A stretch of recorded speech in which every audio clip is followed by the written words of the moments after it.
All right, good morning, ladies and gentlemen. It is Tom Dabertin. It's 6 a.m., and you are listening to WJOB 1230 a.m. and 104.7 FM in Hammond, Indiana.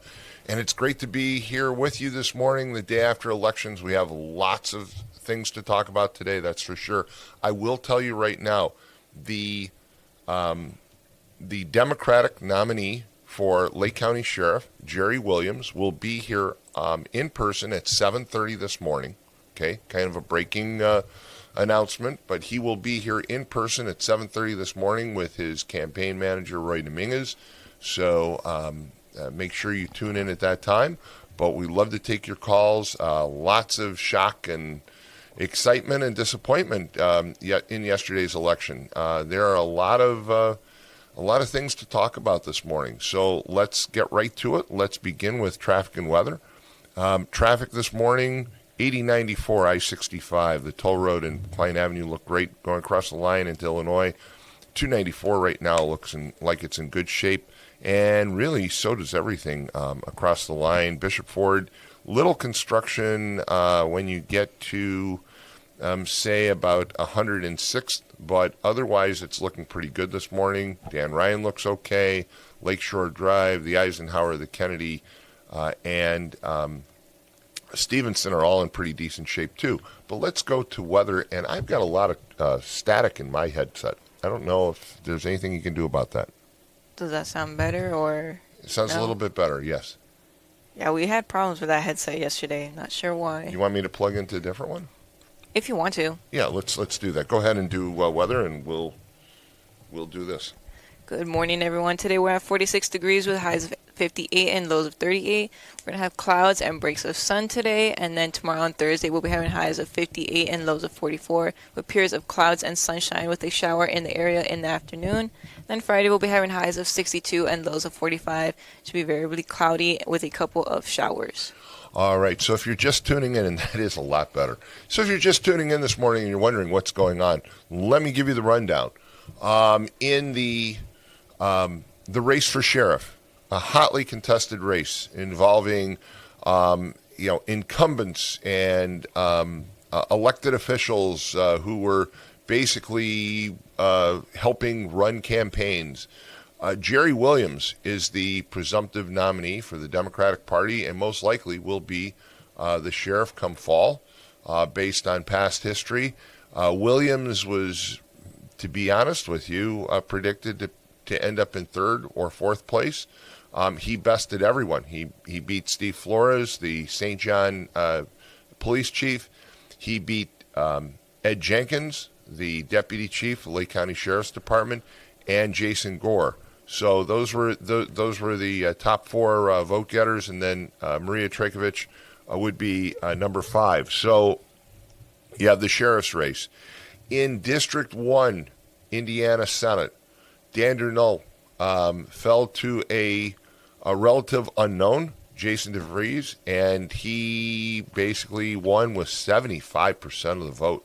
So he was heavily backed by different PACs that support President Trump, and President Trump was upset with Durnull for not supporting redistricting in Indiana, and it looks like the Trump organization basically has defeated just about everybody who voted against redistricting in the state of Indiana. Closer back to home, the auditor's race. You have Gina Pimentel has defeated Peggy Katona in a very close race with about 800 vote difference. Gina won. She's the current recorder. She will be the nominee for auditor. Peggy, of course, has held office since 1998. Her mother and father also had held similar offices for the county, and I think it goes back over 5 decades of service to Lake County. That's an interesting race because there was a third candidate, Sandra Ford, who was involved with Calumet Township previously, and I think she was chief of staff there, and she actually pulled in quite a bit of the vote as well. That's interesting because it tells me that people may just be tired of incumbents and longtime names. So Peggy is out, Gina is in. Sandra ran a good race. Other elections, we can go through all of them. Barb Regnitz is the Republican nominee for the U.S. Congress position, currently being held by Frank Mervan. Mervan also won the nomination. I think that's going to be a very tight election come fall. I think Regnitz, who's called in before, is a very strong candidate. She is an elected official that's been very popular in Porter County. You look at the numbers that she drew yesterday. She is going to be very formidable, and that's going to be a very tight race come fall, and I'm sure that's going to draw all kinds of money and all kinds of interest from a national level, because the control of Congress is going to be such a story this year. So that gives you a couple of the races.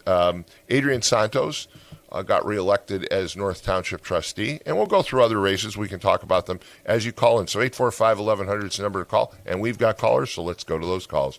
Good morning, you're on the air. Yeah, I was glad to see Gina Penatol win. I mean, it's a victory for competency and a clean record, and a very creditable candidate, and so she's young.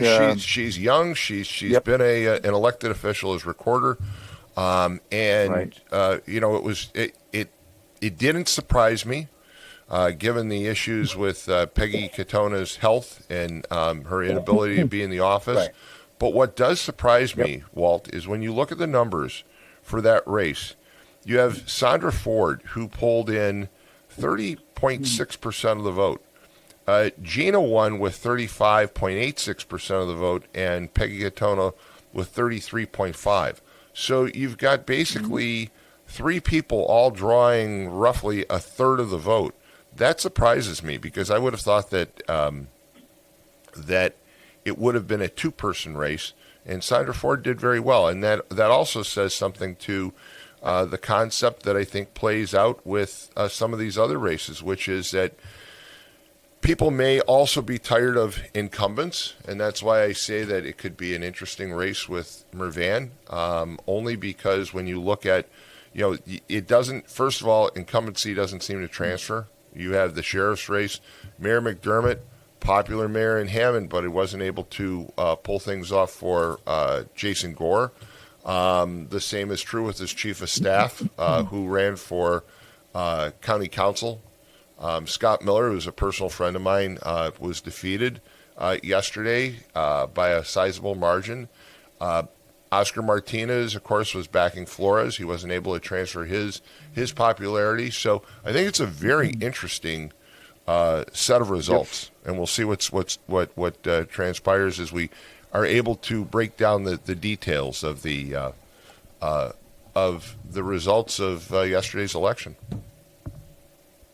I would say that the Regnitz-Mervan race is going to be big stuff. Oh, I think you're going to see. I think you're going to money see. Coming into there. I think you'll probably see some of the Trump family here. You will see a lot of money. You'll see Hakeem Jeffries and Nancy Pelosi and all those folks showing up as well on Mervan's side. I think it's going to be a very, very tight race. I really do. Remember, Jennifer Ruth Green was a relative unknown, and she lost to Mervan 4 years ago by 4.7%.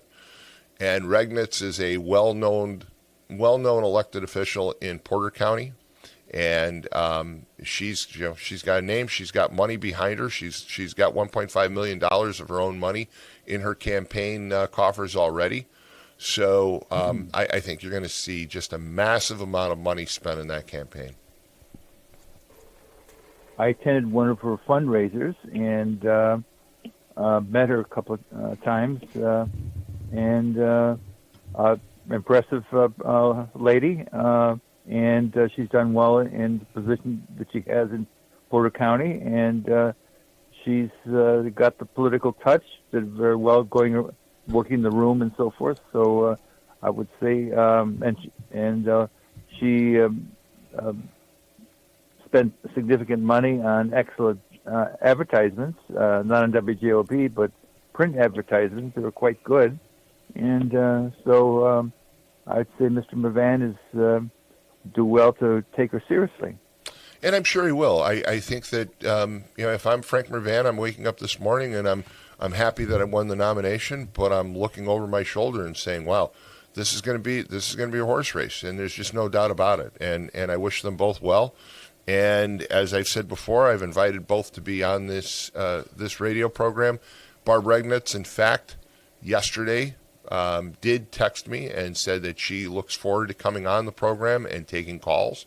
So I can say that she's confirmed that she's coming on. Haven't heard from Mervan yet, but as I've said before, I've invited him as well. So this will be an interesting race. But the races that really surprised me, one was the fact that Dander lost by the margin that he did. I mean, he was bested by DeVries by 75 to 25%. That's pretty amazing for an incumbent to lose.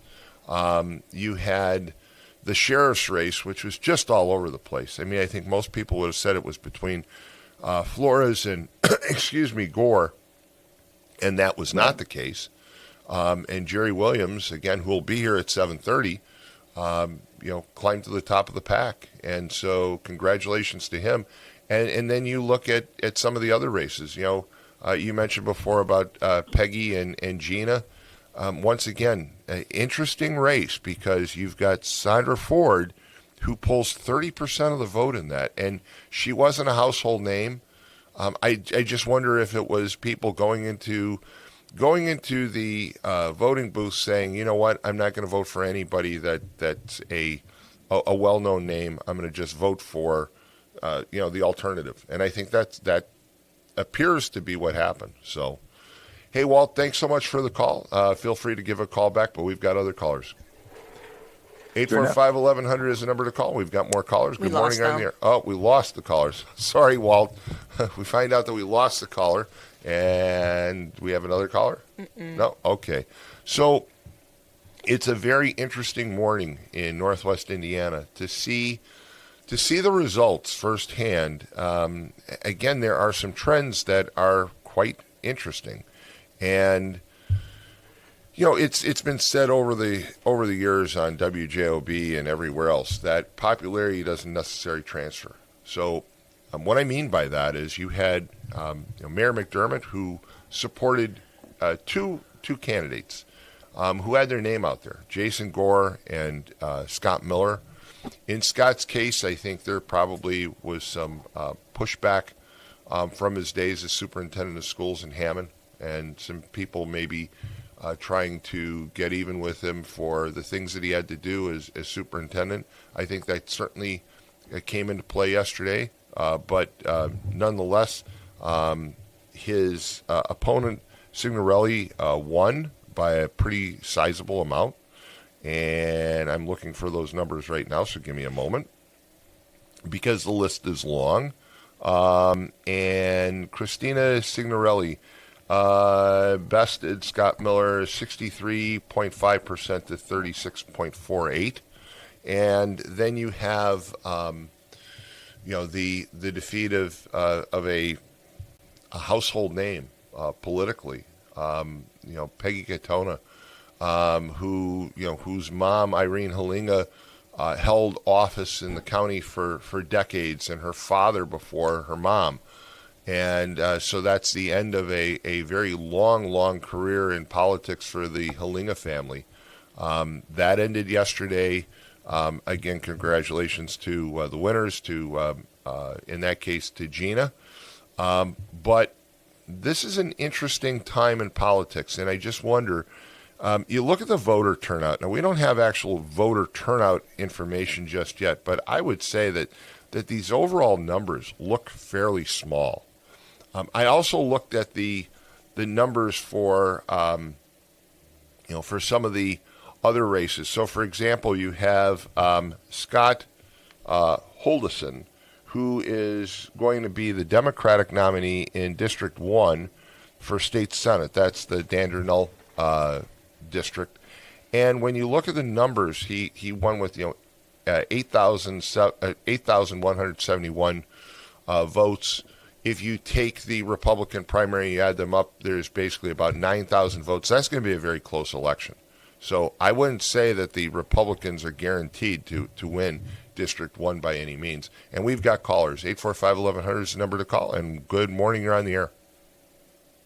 Good morning, Tom. Yes, good morning. I just heard that the DOJ wrote a 566-page against Joe Biden using the IRS against Christian organizations.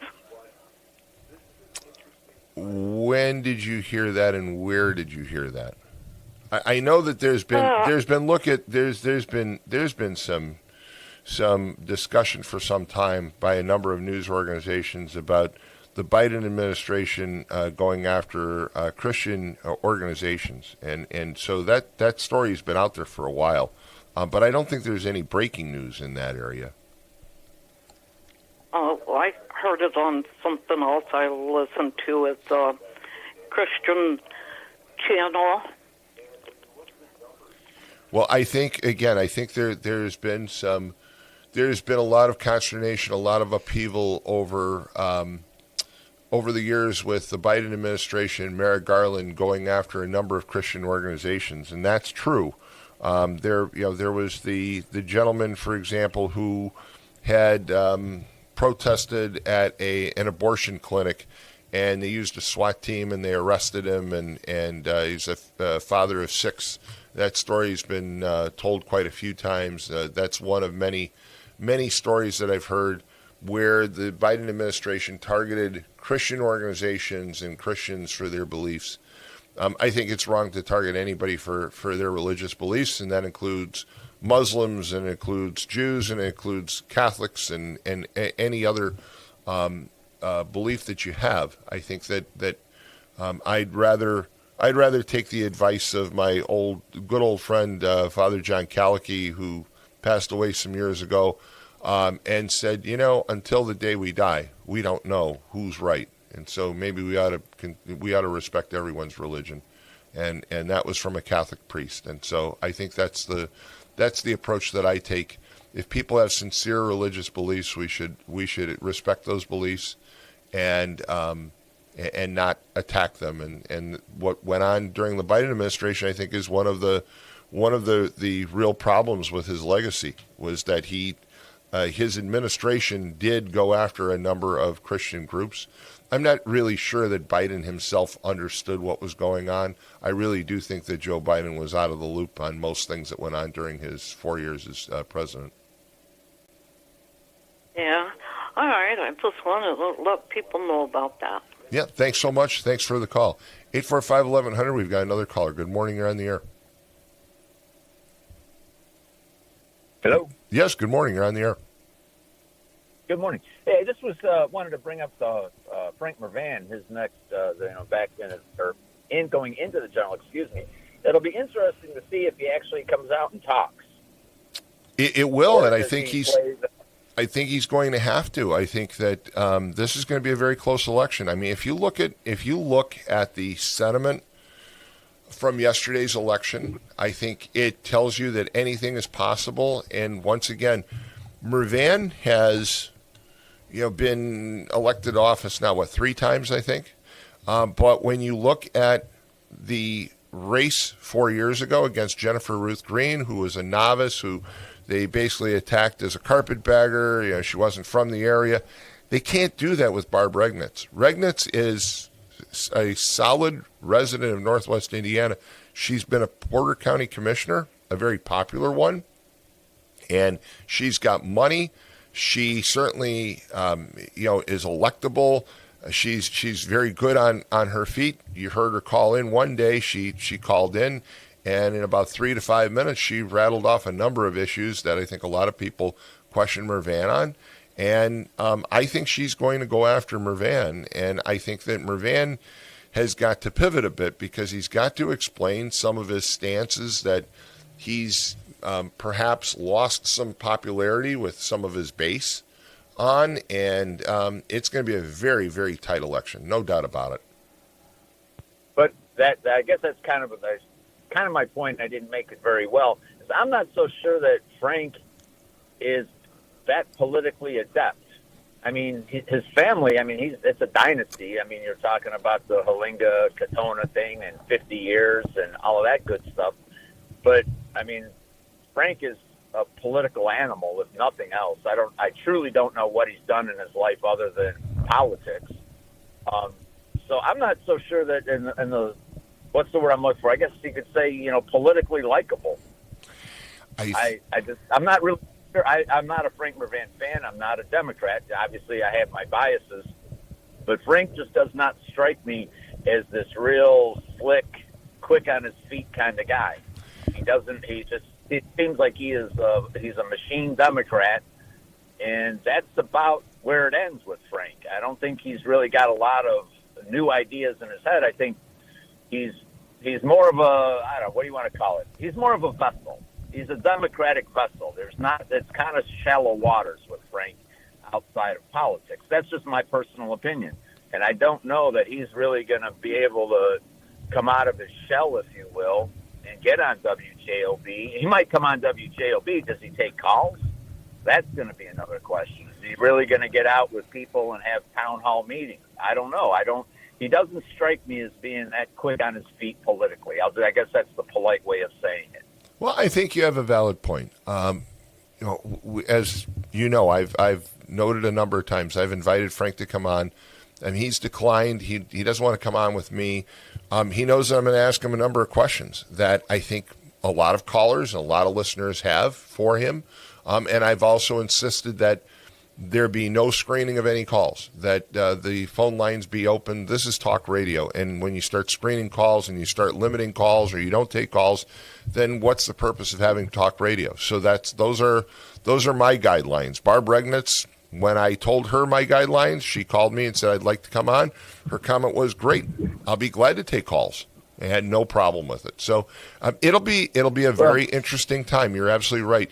Mervan is good on a personal level, though. He does have some very good skills in creating personal relationships. The question is how many personal relationships can you make between now and November?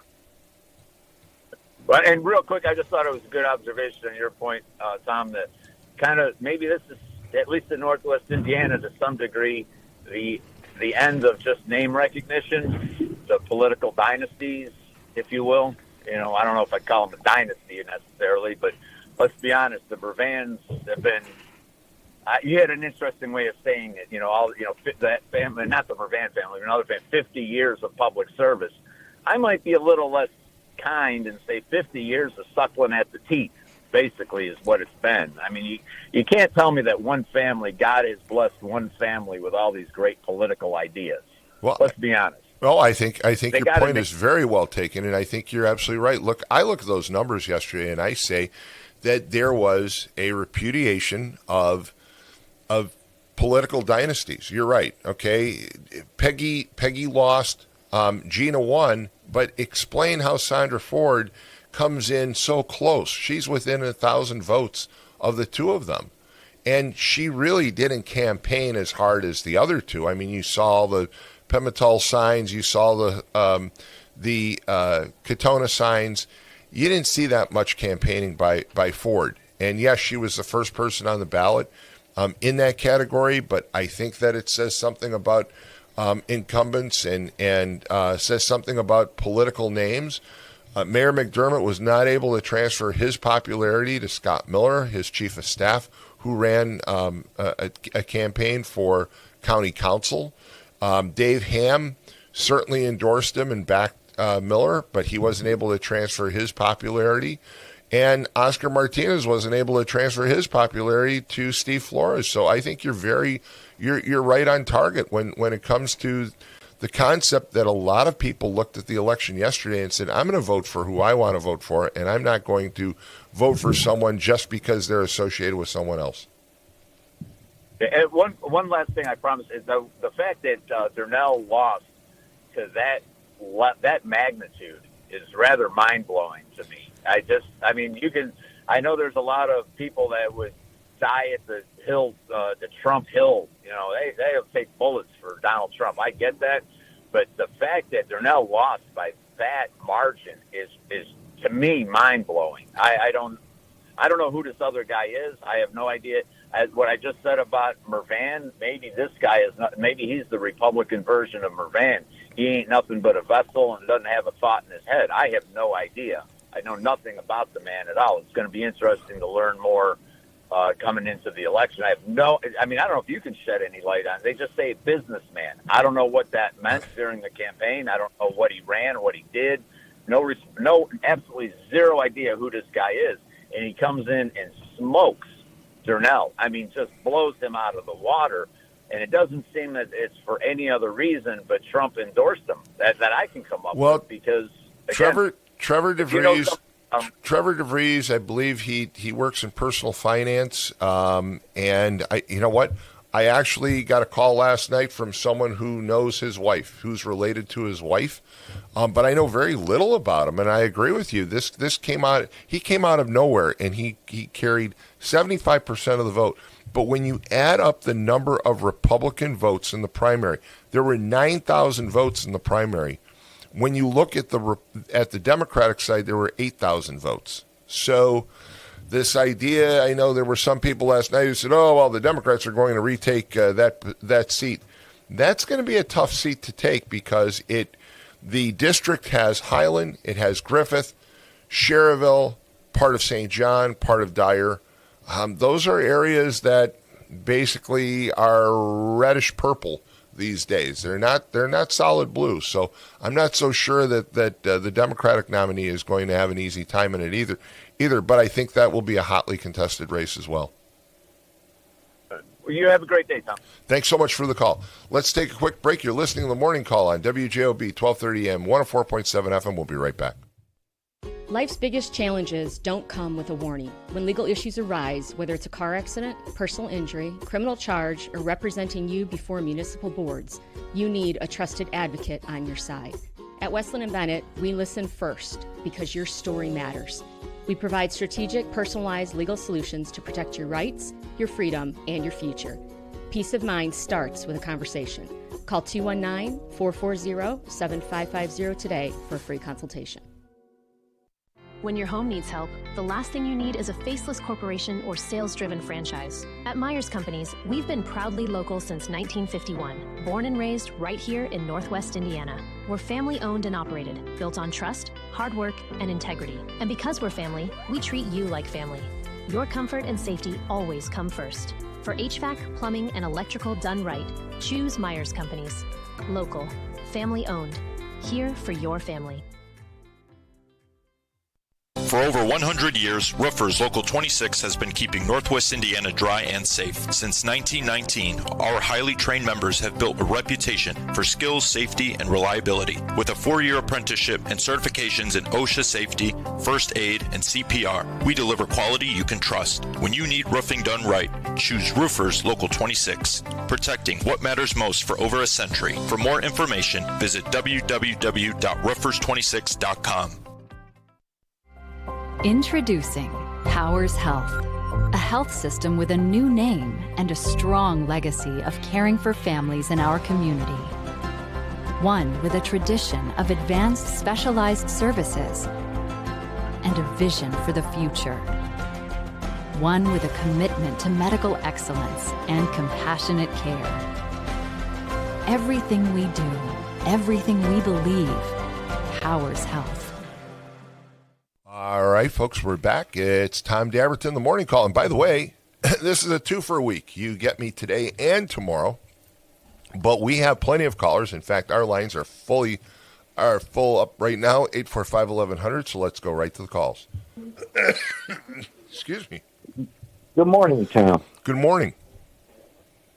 You know, the last primary thing that was on JOB, when I started to watch it, after about an hour, I just went and put a movie on, laid on the couch. But, you know, yesterday, the producer, the station, and all the people at yesterday's primary did such a wonderful job. I watched it up until I just was amazed how good it looked. So professional. It was very extremely good. They how did a they good job. produced They did a good the job. results. It's very difficult. It is very difficult to do a show like that. And shout out to Kevin Pastrick. Kevin and I have known each other forever. And everybody else that sat in last night. The challenge, I think, last night was getting the results. So I have some friends in the Chicago news media. They were calling me. They were asking me for results. And at one point they said, what's going on? You can't get the results out of Lake County. And I know that Andrew Garcia, I was on the feed with Andrew, and he was having a very difficult time tracking down real-time results from Lake County. And I'd love to talk to Michelle Feynman and find out why there was such a lapse in some of those results. It was frustrating at times.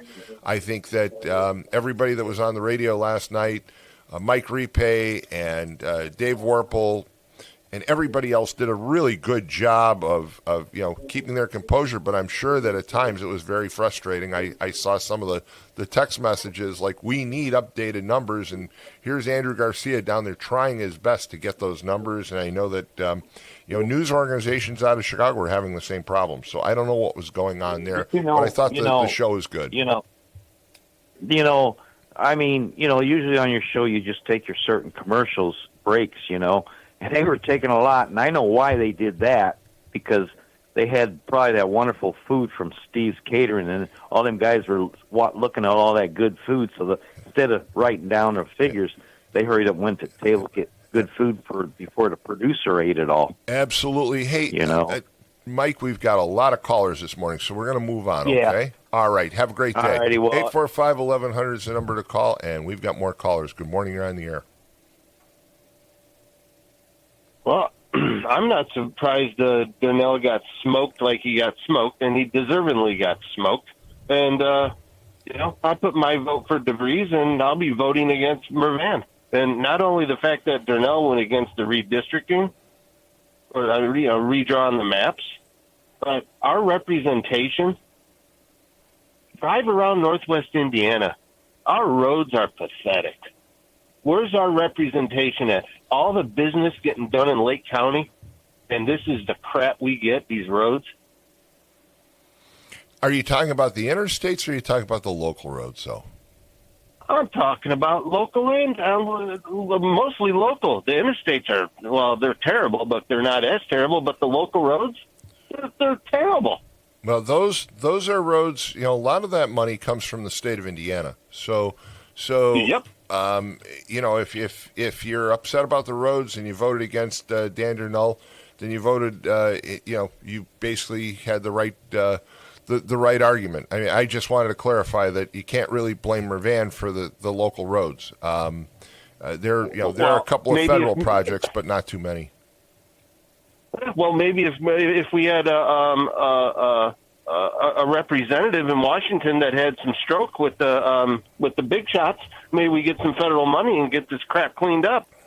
Well, and he's on the Appropriations Committee. I mean, that's something that he touts all the time, that he's on House Appropriations, which is a very powerful committee that controls the purse strings. So, again, I think you're right. Look, this is going to be a very close race for Mervan and Regnitz. She's popular. He's popular. And yesterday's election shows that popularity doesn't transfer. Okay? So popularity doesn't transfer. Dave Ham couldn't transfer his popularity. Tom McDermott couldn't transfer his popularity. Oscar Martinez couldn't transfer his popularity. It comes down to the individual, and it comes down to also, I think, a lot of people just saying, hey, I'm tired of the same elected officials. And I think that was a very, very strong statement yesterday. So that was it. And I will say this. I'll make one more comment to you. I didn't get to vote on the Democrat ticket, but I will say I think the Democrats that did vote, I think they got their sheriff right. Well, I'll tell you what, it's going to be interesting. He's going to be here at 7:30. Jerry Williams, the Democratic candidate for Lake County Sheriff, will be here. I think that the elections yesterday also showed that there's a continuing shift. And it's interesting. I said this yesterday with one of the Chicago news stations. It's interesting that people move from North County to South County, and when they move, they also move parties. They become Republican, and when they move from the state of Illinois to Indiana, they go from being a Democrat to a Republican. So there is a more conservative slant in Northwest Indiana than there has been in the past. I also think that it amazes me that Donald Trump could have that much influence. I mean, Trevor DeVries, a relatively unknown individual, beats an incumbent 75 to 25%. That's amazing. Those are some amazing numbers. Here's why he had the influence, Tom. Because look at Chicago, look at Cook County, look how their taxes and just how their whole communities are ran, and they all have one thing in common. Look at California, look at New York, look who they're ran by, and if the people have any kind of brain, you don't want those leaders in control of your tax dollars. Sorry. Well, again, I think the voters have made it clear, and it'll be very clear in the fall to see where they stand. Hey, thanks so much for the call. 845-1100 is the number. We've got full lines, so good morning. You're on the air. Good morning. What's up, Thomas? How you doing? Mad Mac. Good. How are you, Mad Mac? Well, you texted me last night about 10 o'clock, and you seem to be pretty happy with the overall results last night. Yeah, not bad. I mean, I'm literally shocked on how far Durnell sunk. That was kind of stunning. Well, here's the sad thing. See, here's the sad thing about Dan Durnell. Dan Durnell has always been known as someone who could reach across the aisles. We had him in here before with Lonnie Randolph, and they both, talked about the fact that they work together. And Northwest Indiana, because it's become, I would say, more of a purple area, you need somebody who can kind of bridge both sides. And Dan is the kind of guy that was able to do that. Obviously, Trevor DeVries had some appeal, and I don't think you can just say it's all Donald Trump, although Donald Trump's campaign certainly, or his political influence was certainly felt in that election yesterday. But wow, 75 to 25%. I think it was all Donald Trump. He won. He had 7 guys he sponsored. 5 of them crushed their opponent, and I think one of them he might lose, and the other one is tied up at 50-50 right now. So he might be 6 out of 7 in the state of Indiana. Well, let's talk for a minute about South County, because you had Rick Niemeyer, a popular name. Okay, he is a cousin of Randy. I just want to clarify that, because some people were trying to go after Randy, and Randy and Rick are cousins, but there's a lot of difference in their views. But James Starkey basically beat Rick Niemeyer, who has been a state senator now for at least 2 terms. He crushed him. I mean, 56 to 43%. That's, again, you're taking a relative unknown who goes in and beats a household name in South County and in say, North Newton County. The Niemeyer name is extremely well known, and he crushed him. He crushed him by more than 10 points. That's amazing. And he's also kind of a reach across the aisle guy, right? Niemeyer a lot less than Dan Durnell, but to a point, yes, he did reach across the aisle at times. Again, Rick Niemeyer and Randy Niemeyer, people get them confused. Randy's a county councilman.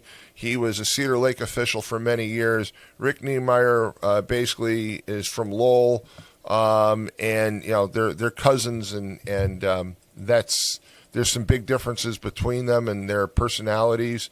Randy Niemeyer is very outgoing. I mean, you could sit there and have a beer with him and have a sandwich with him. You know the guy. Rick Niemeyer is a little bit more distant, and Rick Niemeyer got crushed yesterday. I mean, again, 56 to 43. That's a pretty significant margin. Yeah, I'm not really all that interested in this reach across the aisle crap, because the things that these Democrats want, I don't want open borders. I don't want people who are here illegally and committing crimes being treated, put on a pedestal like we need them or something. Well, you've And been. I don't want guys. I tell you what, your show last night was literally. I thought it was sponsored by the Democratic Party. That's all they talked about. The first 10 minutes where they hated Trump. He's a bad guy, and he's not going to win a thing in Indiana last night. So they were wrong 5 out of 6 times. Hey, Peggy Katona, she's a great lady. She's working so hard. You're kidding me, right? She hasn't been to work in 3 years. But Talis shows up once a month. And, these are great, great people. The sheriff's race, we got five Democrats, and they're just all wonderful cops. They say that every election, and every election for the last 5 times, the guy either is indicted, ends up in jail, or has a huge scandal under him. Well, I'll tell you what, you brought up, hold on, you stuff. brought up Patelis, and Patelis spent a lot of money in this election, and he went all out. He went up against a guy who basically spent no money. He doesn't show up for work. He spent no money, his opposition, and Patelis won 62% of the vote. He's running against anybody. But I will say this, I think that if you're an incumbent in Lake County, you need to be careful, because the fact is that there was still a pretty sizable number of people who voted against John Patelis yesterday. And I also think that, if you have a candidate that runs in 4 years that brings up the fact that Patelis is a treasurer and his brother-in-law is a county councilman, that could be that could be in play. That could be in play in the future. I mean, I'm just being honest. I think you're right on the assessment to look at this election yesterday and come away with the idea that incumbents are safe, or to come away with the view that political power transfers, you'd be very mistaken, because it didn't work, with one exception: Donald Trump. Donald Trump was able to transfer his popularity in those Republican primaries, no doubt about that.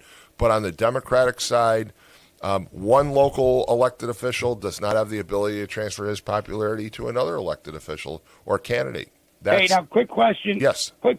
And then we need to move on. For you, as I know you're an expert in this field. Down at the county building now, Peggy did lose, right? She did lose. She will be in office through December. What's the number of years over under that her and the rest of her family will still be on the payroll 8 years from now, like they're doing now? Well, they'll still be on there getting free benefits illegally that nobody will prosecute them for. I'm betting on 7 years minimum. Well, Peggy will still be on the payroll in 7 years. Well, we'll leave it at that. One interesting legal facet is that Peggy was hurt on the job. It was a worker comp injury.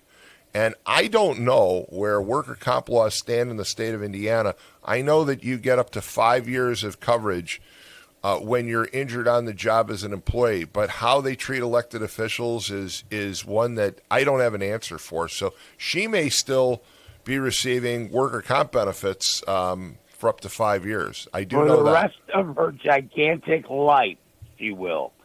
And we'll be paying for it forever. All right. Hey, thanks, Mad Mac. We've got other callers. Let's move on. Good morning. You're on the air. Good morning. Good morning, Tom. Good morning. How are you? MX, good morning. Yes. Well, it shows you that the conservative movement is still alive in Indiana, but they're silent.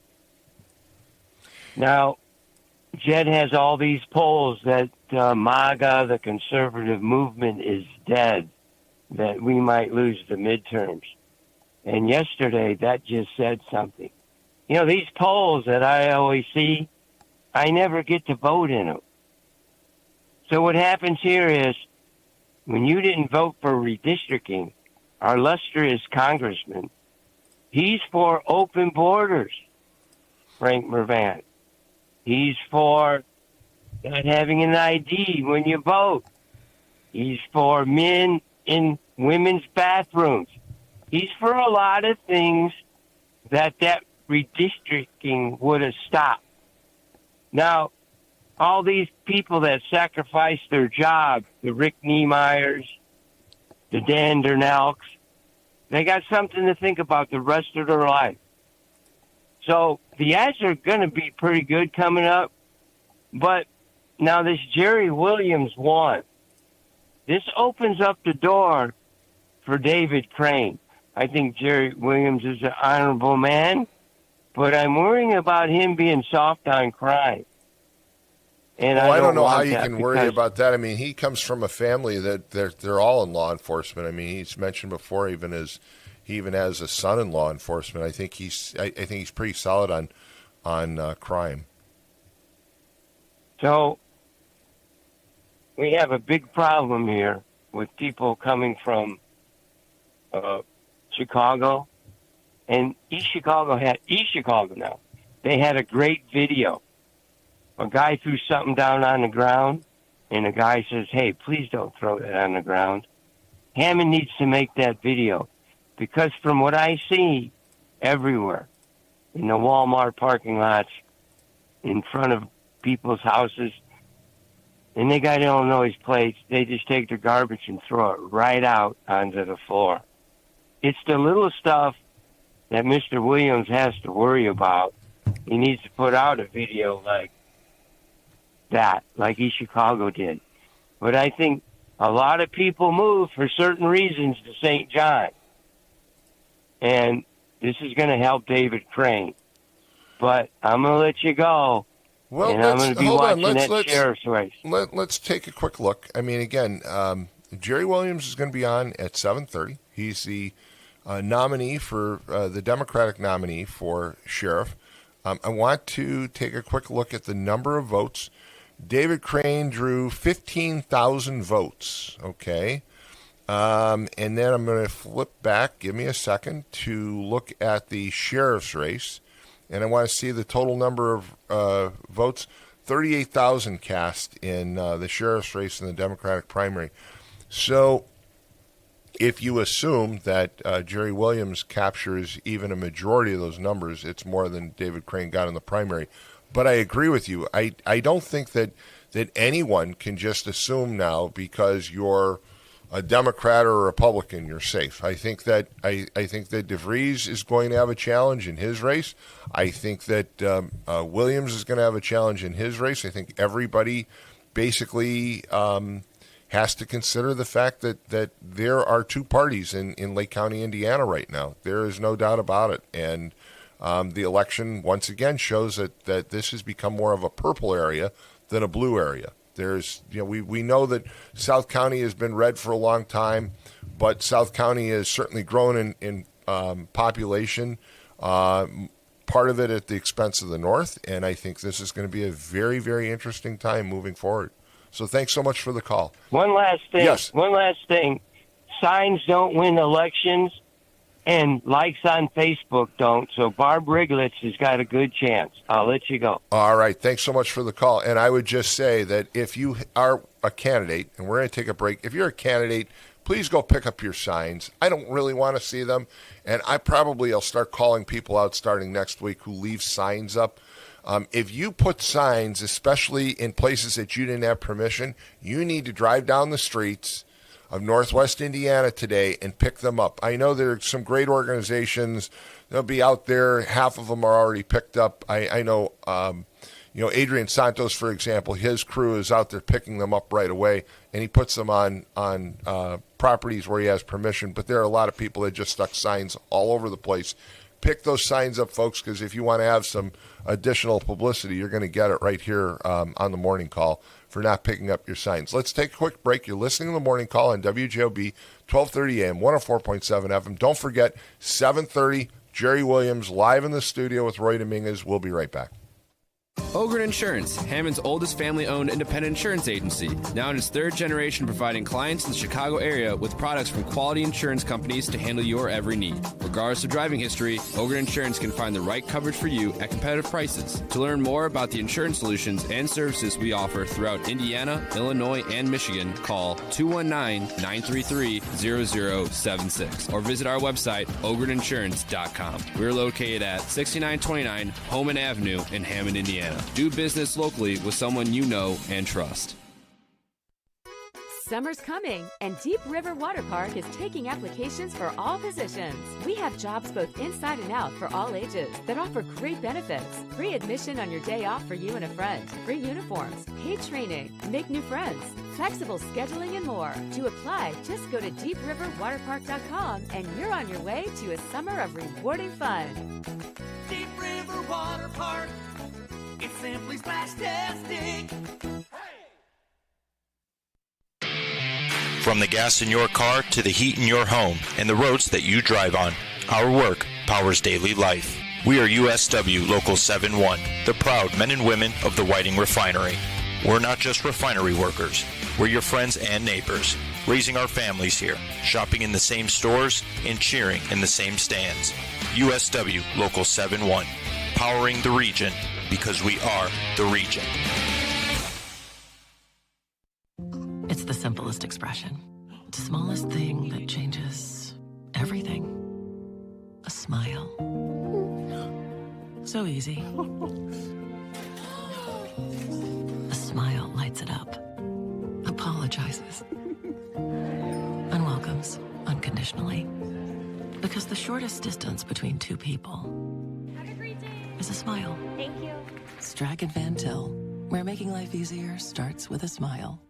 All right, we're back and take a quick look at traffic and weather before we move on to calls. I know we have full phone lines. 8094 I-65, the toll road, Klein Avenue, all look great. Go across the line into Illinois. The Bishop Ford starting to show some signs of the merge with I-57 and the Dan Ryan. Dan Ryan is becoming a parking lot now all the way back to the Skyway. Let's take a look at Lakeshore Drive. I would consider that as an alternative. 294 is in pretty decent shape. When you get to downtown, the Stevenson, the Eisenhower, and the Kennedy aren't looking very good. So there you have it on traffic. Let's go to weather. Good morning, everyone. Today we're at 47 degrees with highs of 58 and lows of 38. We'll be having clouds and breaks of sun today. And then tomorrow on Thursday, we'll be having highs of 58 and lows of 44 with periods of clouds and sunshine with a shower in the area in the afternoon. And Friday, we'll be having highs of 62 and lows of 45. It should be cloudy with a couple of showers. All right, there you have it. And let's get right back to the phone calls because we've got lots of calls this morning. Good morning. You're on the air. Hello. Good morning. You're on the air. Good morning, sir. How are you? Fine. How are you? Good. You know, first of all, I appreciate your show. I appreciate Lynette. She never has problems as long as people stay out of her way, i.e. the owner, i.e. some of these fill-in talk show hosts. I mean, you and her have a flawless show, even when you're in Florida, until the know-it-alls come in her studio. Thank God you guys do what you do, and I really mean that. Flawless. My point is, I'm glad you stated what you state as relates to this county. Once you move out of a certain area, you become more conservative. I didn't say Republican. And I've been saying it on these airways forever. You need a program that's right of center. Not Republicans who are really liberals, but they're just stating the same liberal talking point as the Democrats. And I don't know why it's so hard for people at that station to fully grasp what is happening in our county. And if you think this is a Mr. Republican, I'm a supporter of Commander Jerry Williams for being the next sheriff of this county. So that blows the argument out of the water that this guy's a Republican, this guy's this. It's the quality of the candidate that some of us have been begging for, pleading for, sometimes on these airways, repeatedly stating the same thing. A few weeks go by, say the same thing. A few weeks go by, say the same thing. We're just poo-pooed. We're told if there's change, it's because you're brainwashed by Donald Trump. Not that some of us voters are sick and tired of being sick and tired. It's almost like if someone's telling you what they want, and you're just telling, no, you really don't want that. No, you're wrong. You don't want change. No, you don't understand. You mentioned the so-called political class. Let's not forget the labor political class. They were supporting the South County candidate as well.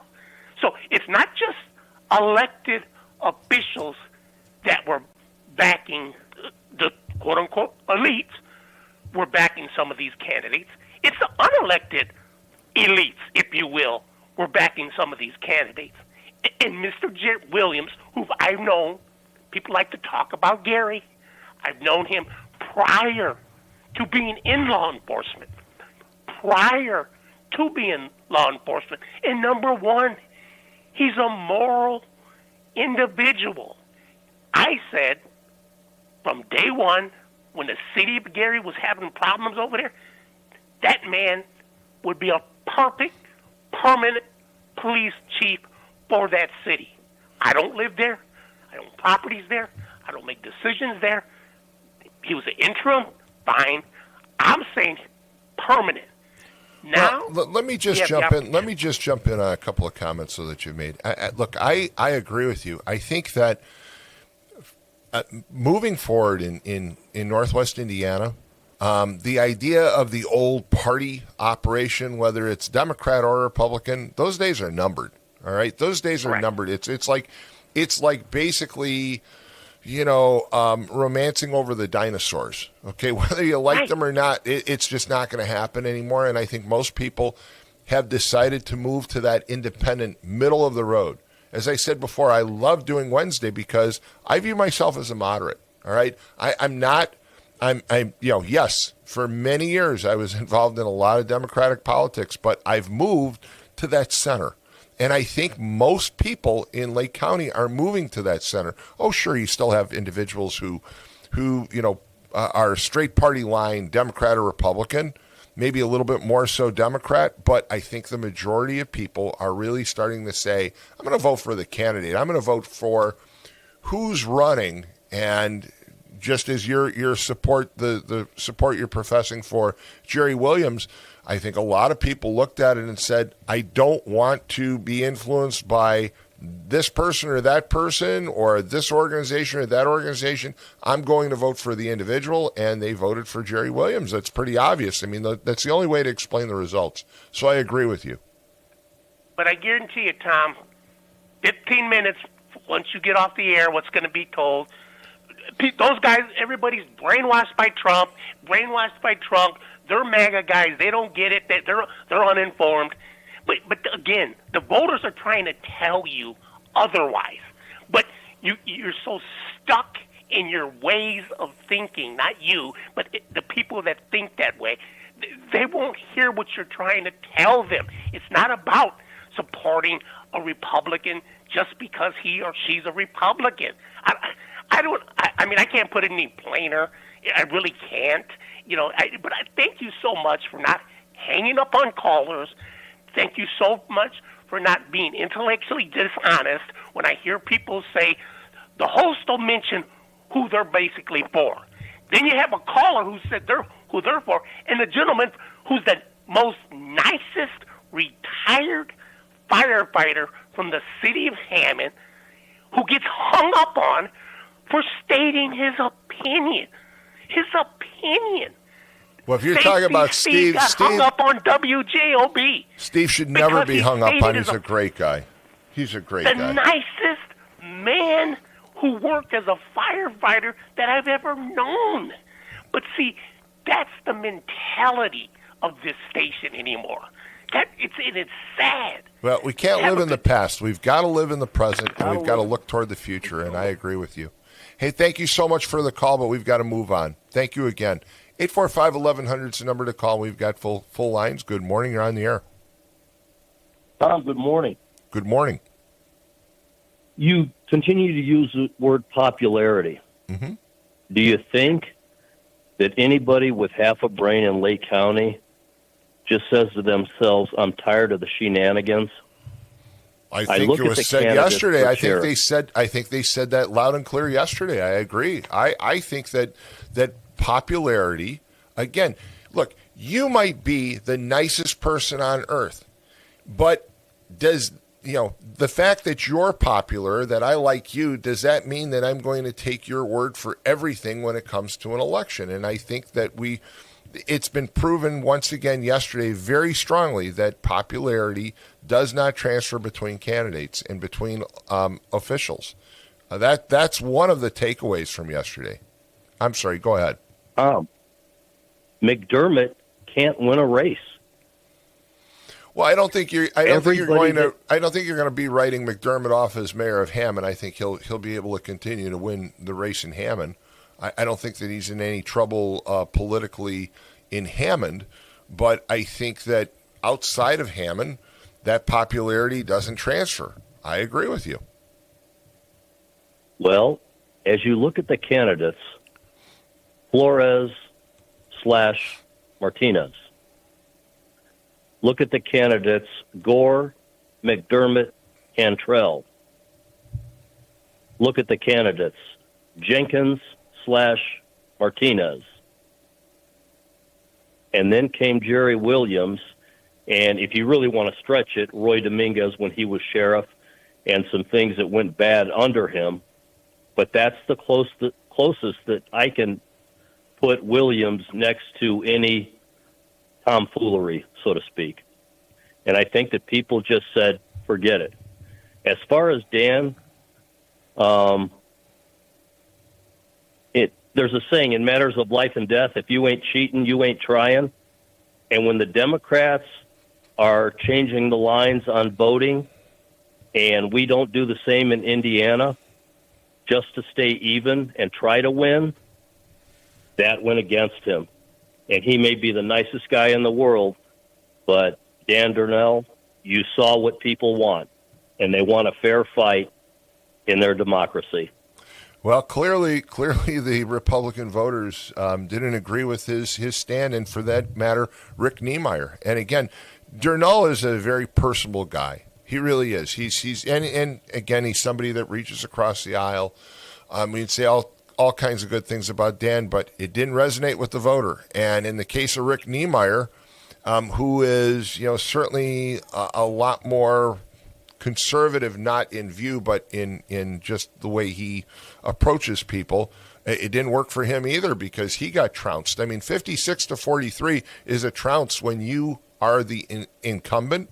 When you have a name that's truly a household name in South Lake County and in North Newton County, and you get defeated by 13 points, that's a pretty significant loss. And so it'll be interesting, though. It'll be interesting to see what happens in the fall because I heard people already commenting on social media and even on this station last night about, well, wait till fall because this Huldason.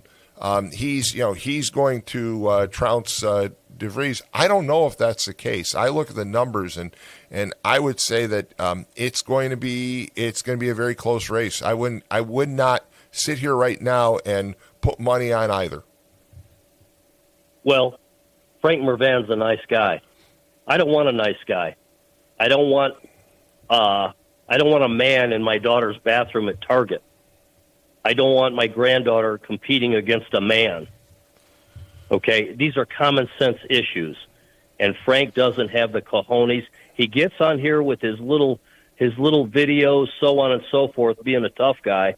But when it comes to standing, pun intended, when it comes to standing up for what's right, Frank Mervan doesn't do it. So Barb Regnitz in the fall. Well, one of the problems, Mervan just had another post on social media the other day, I think it was Monday, and talked about that he's going to continue his proud commitment to reaching across the aisle.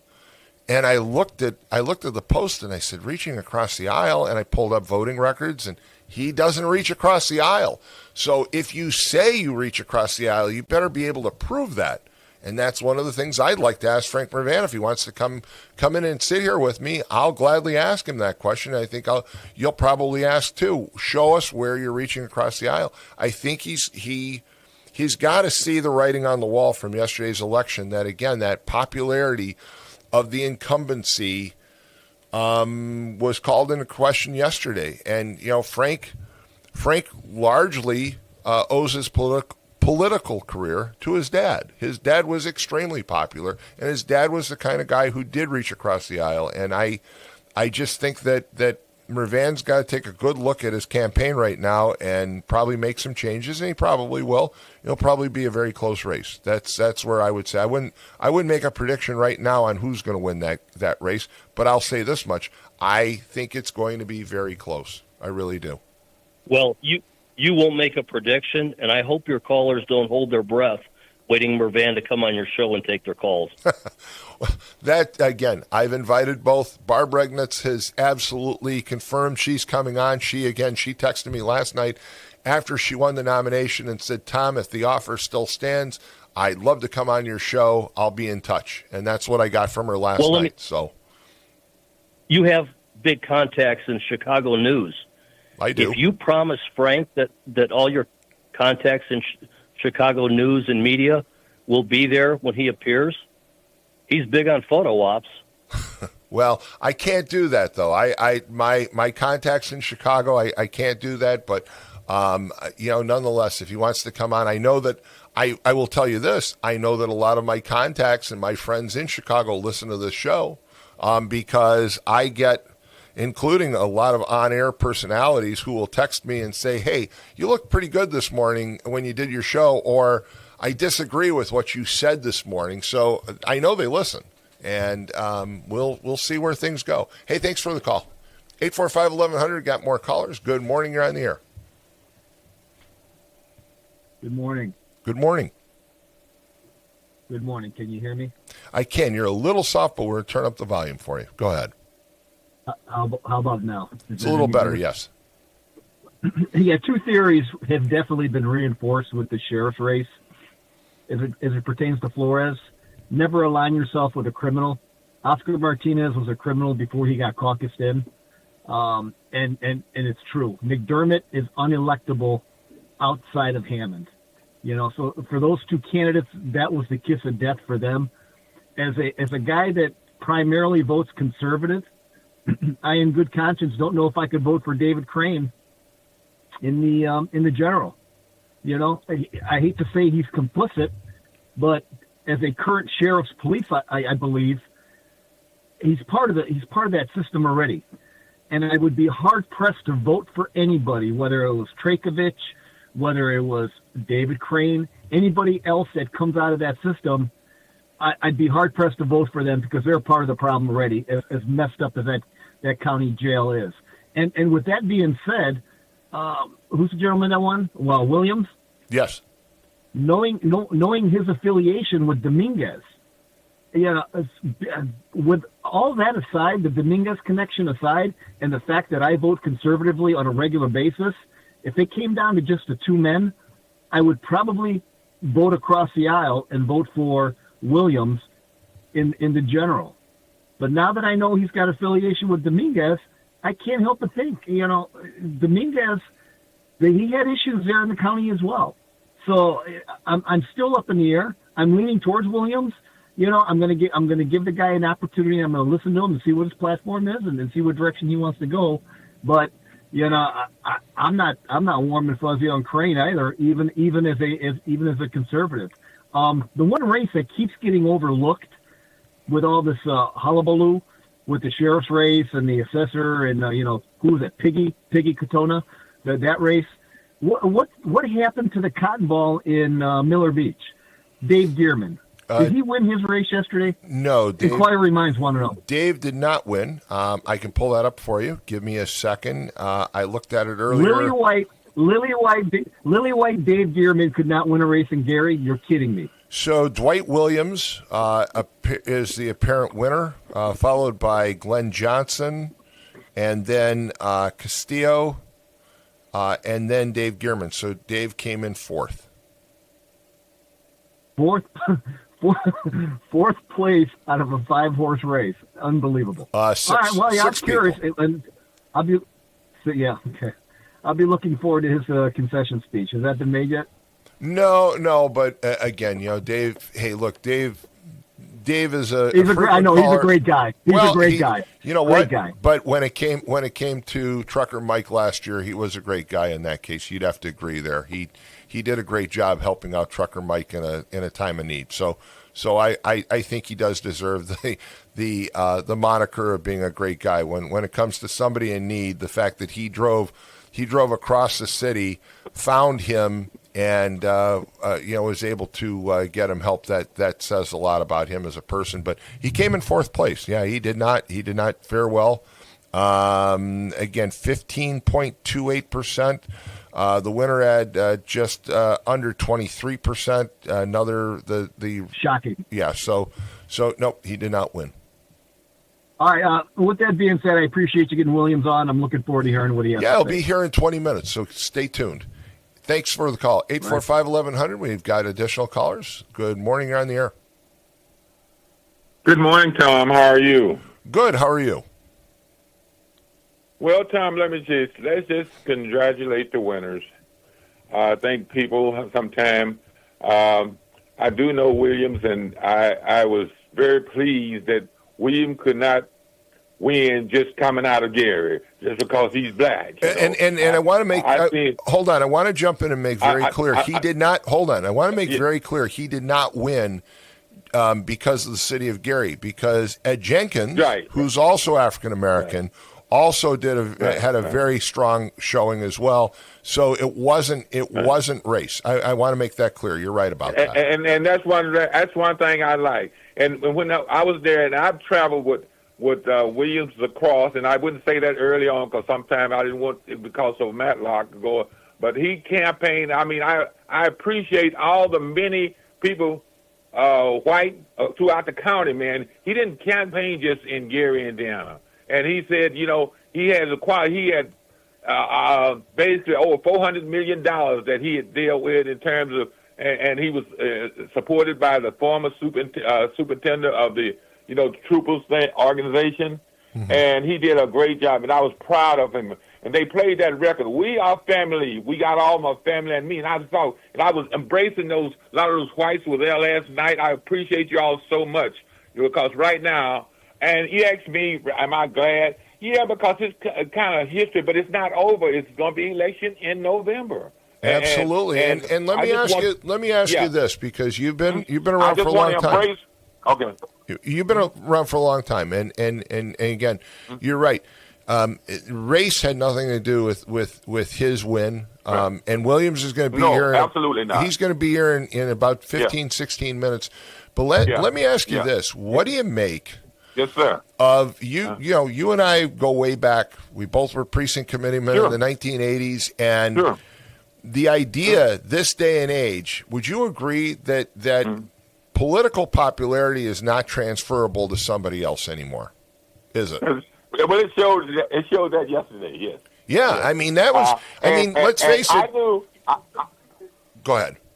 We had some people who were working hard, and they live in South County, and I want to let them know that I really appreciate that, because you asked, Ron, are you proud? Well, yes, I'm proud, because I'm thinking he's the second out of 92 counties, but he hasn't been put sheriff yet. He's got an opponent, but if it happens and he wins in November, then he will be one of two in the whole state of Indiana. And what it says to me, like, people are not what we call us. We are divided. We are family. And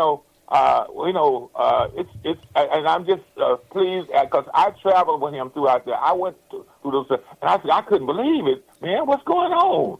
And people could say anything they want to about Roy Dominguez, but Roy Dominguez was tremendous in coming and helping. And when they brought him into Gary to clean up the police department, there was a problem. He came in here as being a state trooper. They say, well, we want to bring him in. Right. And he came in, and he did what he was supposed to do. And I think whatever color you may be, you're going to be proud of this guy, because he indicated, I'm not a politician. Right. Let me ask you about another race, though. Let me ask you about another race, because Sandra Ford, how well do you know her? And what was What was her popularity? The fact that she pulled in 30% of the vote against Peggy Katona and Gina Pimentel. How did she do that? Yeah. Well, Peggy was not a good candidate, and I would say she was not a good candidate. I think Ford didn't have no money. Let's put it this way. She did well. She didn't have no money. I look at finance. You know, you could pull them finance reports in the county. You know that, Tom. Right. You go out there and pull. And I look at when I seen that, I say she doesn't have no money. She can. If she'd have had some money, decent money, that race could have turned the other way. And like I say, Gina, I think, is a excellent person. I really do. I like this guy, Mr. Flores. I really like him. I work with his cousin Ralph, and he's a tremendous person. And I said to him, if it wasn't Jerry, I would support you. And next time around, if he gets 2 terms, I want to be.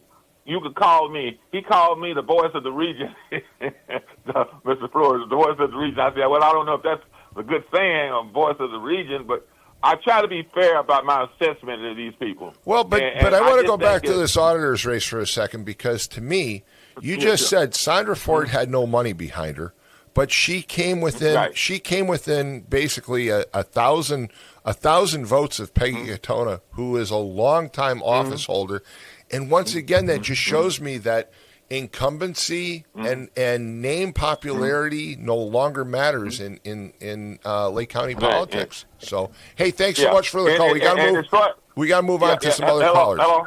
Yeah, go ahead. We got to move on though. Real fast. Real fast. Go ahead. Okay.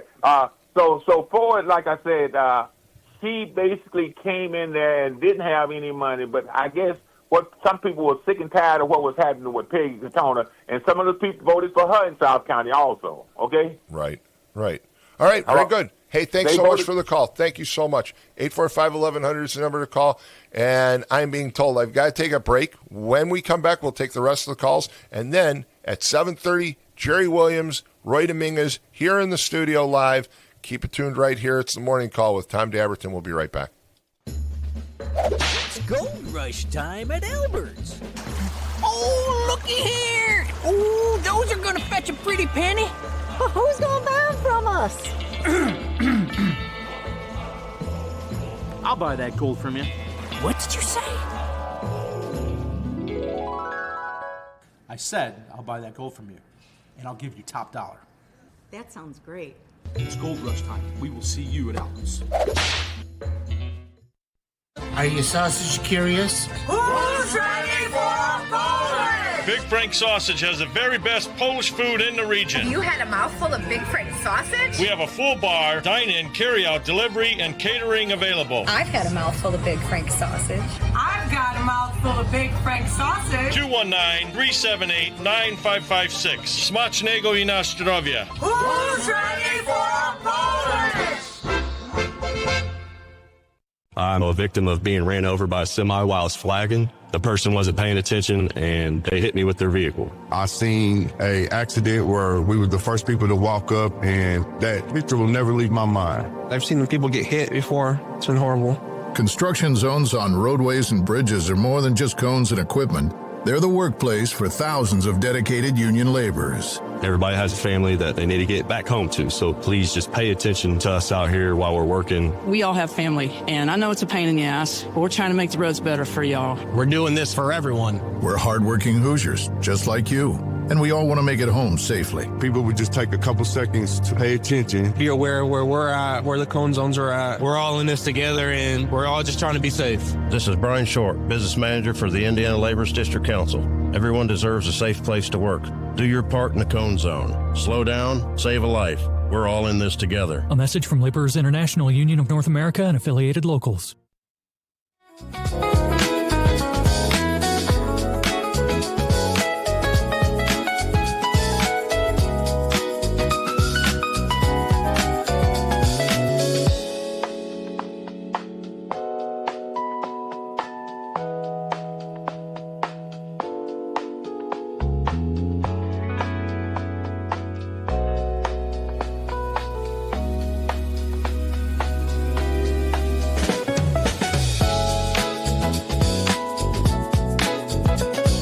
All right, we're back. We've got callers. Let's go right to those calls because at 7:30, we're going to take a quick break. And then Jerry Williams, the nominee for the Democratic nominee for Lake County Sheriff, is going to be live here in the studios. And he'll be able to take your calls as well at 845-1100. So let's go to the calls. Good morning. You're on the air.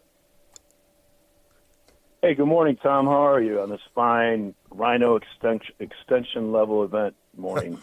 Well, it's an interesting day. I mean, look, we have pretty much made clear, I think, as a voting public, that popularity doesn't transfer, that incumbents need to be concerned, and with the exception of Donald Trump.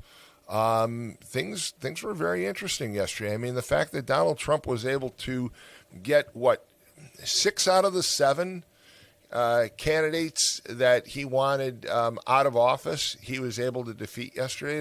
And the 7th one is still too close to call. That's pretty remarkable that he has that kind of influence. I mean, it wasn't just a close loss. I mean, that has to be humiliating for Dan Darnell. I mean, that just blew my mind. I couldn't believe how strong it was. And, I think, maybe the race in the fall will be competitive, but I sincerely doubt it with the amount of registrations that are happening in the state of Indiana right now, which are heavily leaning towards Republican voters. 44% of all new registrants are independents, but Republicans beat Democrats by like 6 points. So I think it's going to be really difficult for any, in a wide open race when there's 2 unknowns running for that seat. I tend to give it to the Republican, but that's why we have elections, right? So, well, I mean, when you look at national politics, the control of the House is going to be key. You have two congressional seats in Indiana that are controlled by Democrats, one being in Northwest Indiana. You have all of a sudden an election that just told us that popularity and incumbency doesn't necessarily count. And then you look at the fact that you've got, unlike previous candidates that Frank Mervan's had to run against, he's got an opponent who is a proven elected official in Porter County. To me, that spells a very tight race. I'm not going to predict anything, but I'm going to say it's going to be a tight race. And every political pundit will tell you now that District 1 Indiana is leaning right now. It is absolutely leaning pink. So that's going to be an interesting race. But I want to call your attention before I let you go, because I know you got other callers. Indiana Senate District 4. I think it's going to be a very, very competitive race against Rodney Paul and Nate Ulrich. Nate is a former budget office guy from Trump's first administration. Sincerely good guy. If you haven't met him, you should have him come in and talk to him. He's a really interesting candidate. And again, I think Indiana Senate District has always historically been Democrat. But if you look at the trends in the most recent races, the Republicans have gotten closer and closer and closer, and it is also another district that is leaning more and more Republican, not the traditional, steel worker district that it used to be. I agree with you on that. I think that's going to be an interesting race. I mean, Rodney Paul, I happen to know him personally. Our paths have crossed over the years, so I do know who he is. I don't know the other candidate, but I agree with you. With the way it's drawn, it could be a lot more competitive than it has been in the past. No doubt about that. No doubt about that. It's going to be a competitive race. Right in the middle of the Senate district, you got a Republican House district that's plus 18 for Republicans. So, it's definitely going to be a very uphill battle for Mr. Paul. Yeah, no doubt about it. There are going to be a lot of competitive races this fall. I think one of the things I'm just going to preempt and take a guess, but I think one of the things you'll hear from Jerry Williams this morning is that he's going to fight very hard, because I think every race is going to be difficult this fall. Although I think traditionally The sheriff of Lake County has always gone Democratic, but I think everyone has to fight this year. Absolutely. Hey, thanks so much for the call. Last thing, Tom. Yes.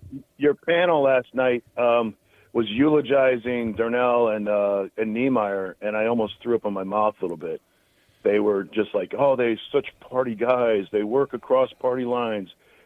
Yeah, okay. They were rhinos. You had some party. You also had some party people in here, and so they may not have been from the same party, but they value that party connection. I'm sorry, but I think the idea of party politics, again, you may have you may have liked the dinosaurs, but they're not here anymore. Okay, and that the point is that I think people are moving away from party politics. I think they're moving to they want candidates they believe are going to do a good job.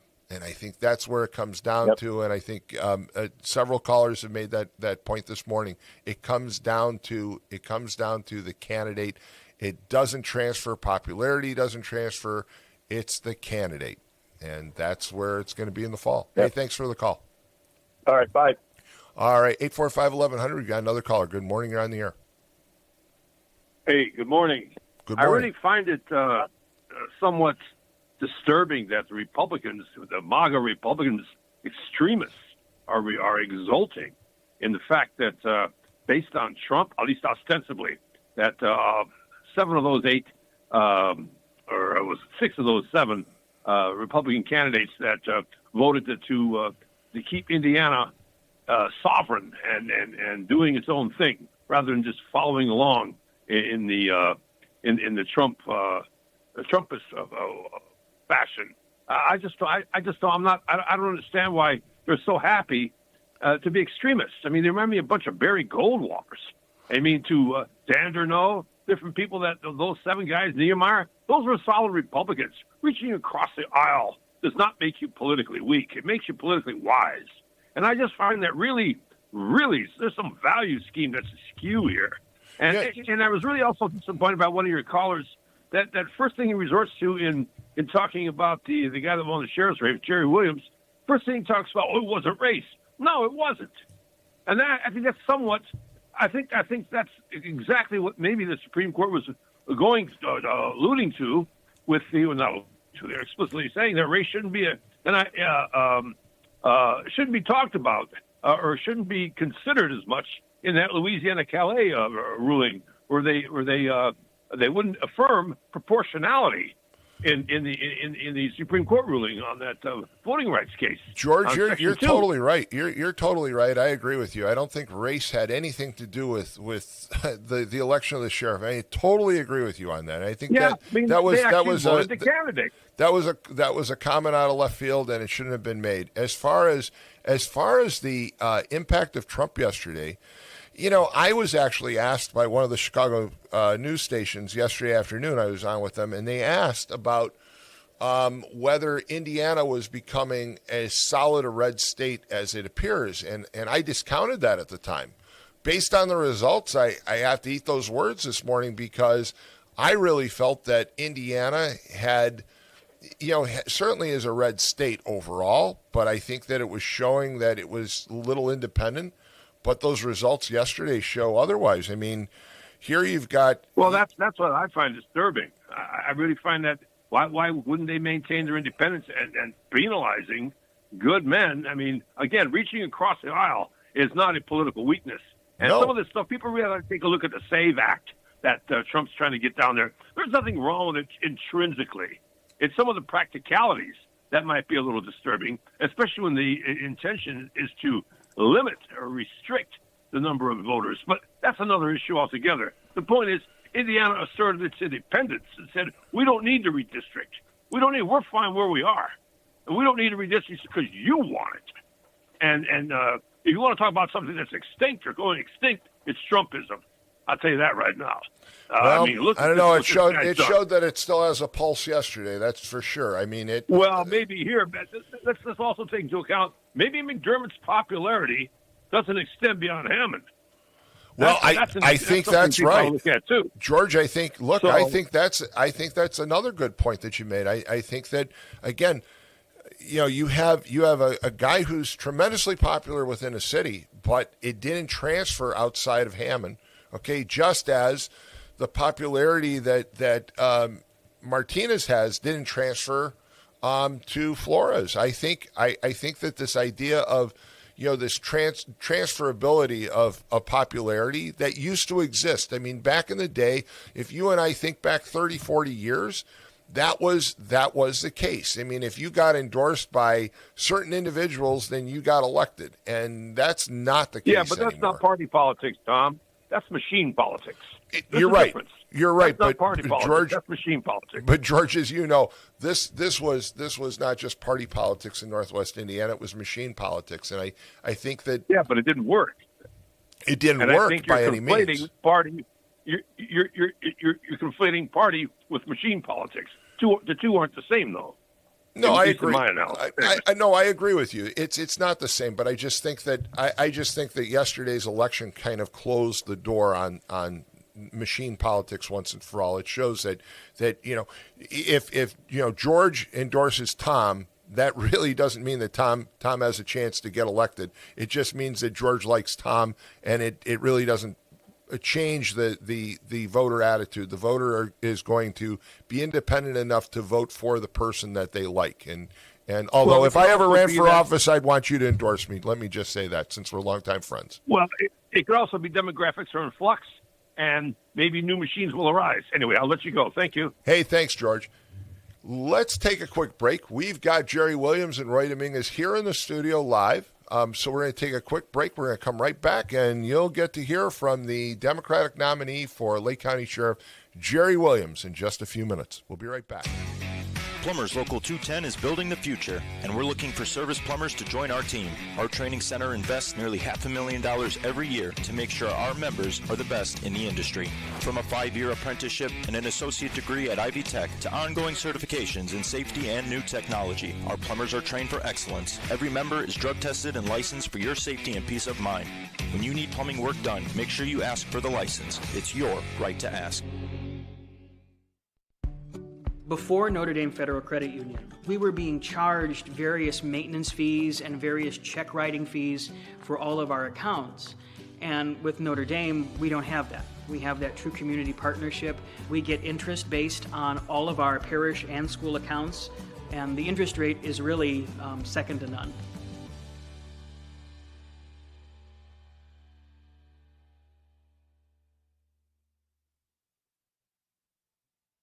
I'm a victim of being ran over by a semi while I was flagging. The person wasn't paying attention, and they hit me with their vehicle. I seen a accident where we were the first people to walk up, and that picture will never leave my mind. I've seen people get hit before. It's been horrible. Construction zones on roadways and bridges are more than just cones and equipment.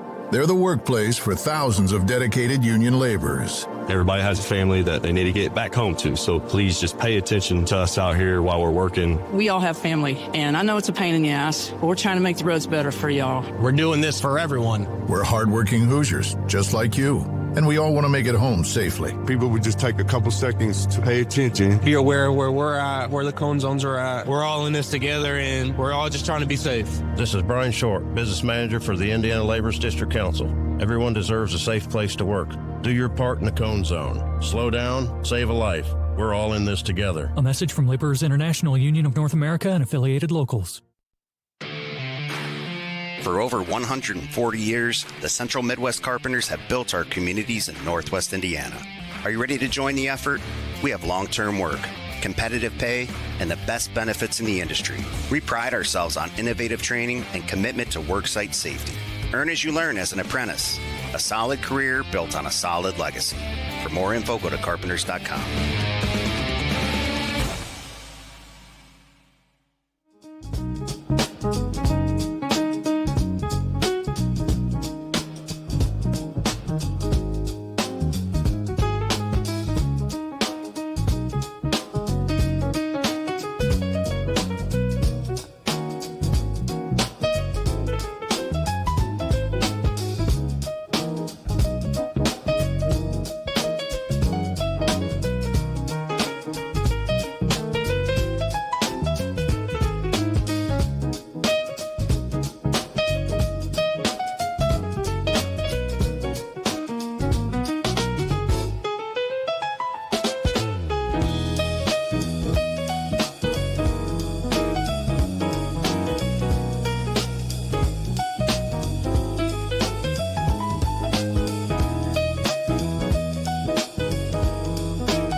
right, folks, we're back. It's the Morning Call with Tom Dabertin, and we have none other than Jerry Williams, the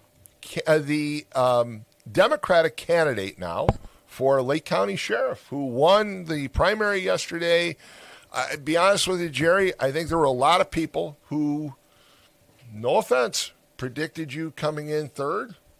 And you basically, you won, and you won in a resounding victory. And as some callers pointed out, you drew votes from all over the county. So good morning and welcome and congratulations. Well, thank you again, Tom, and the congratulations really goes to all of the voters here in Lake County, because it was our mission to get our message out to them, and that was our hope throughout this 2.5-year campaign process. So look, it's got to feel wonderful. I mean, after 2.5 years, you're sitting here this morning. You are the Democratic candidate for Lake County Sheriff. Oh, it's a very humbling process. We're blessed. So tell listeners what the victory means to you.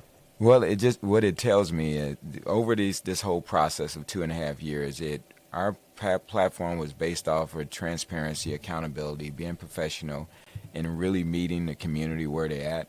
And those resounding comments that were made and meeting people, handshaking, hearing their concerns, just continue to validate that the mission that we were on within this campaign, we were doing the right thing for the right reason, no matter what the outcome was, and we were going to be prepared to walk away either way in that respect. I mean, you're a career police officer. Okay, yes. So you've been put in plenty of situations where you've had to kind of mediate and pull people together. And you just went through a grueling campaign where there was a huge amount of mudslinging.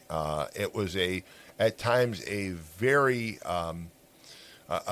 trying campaign where you had lots of individuals going at each other. You seemed to kind of just walk on through, kind of above it all, and I think that's one of the reasons why you won.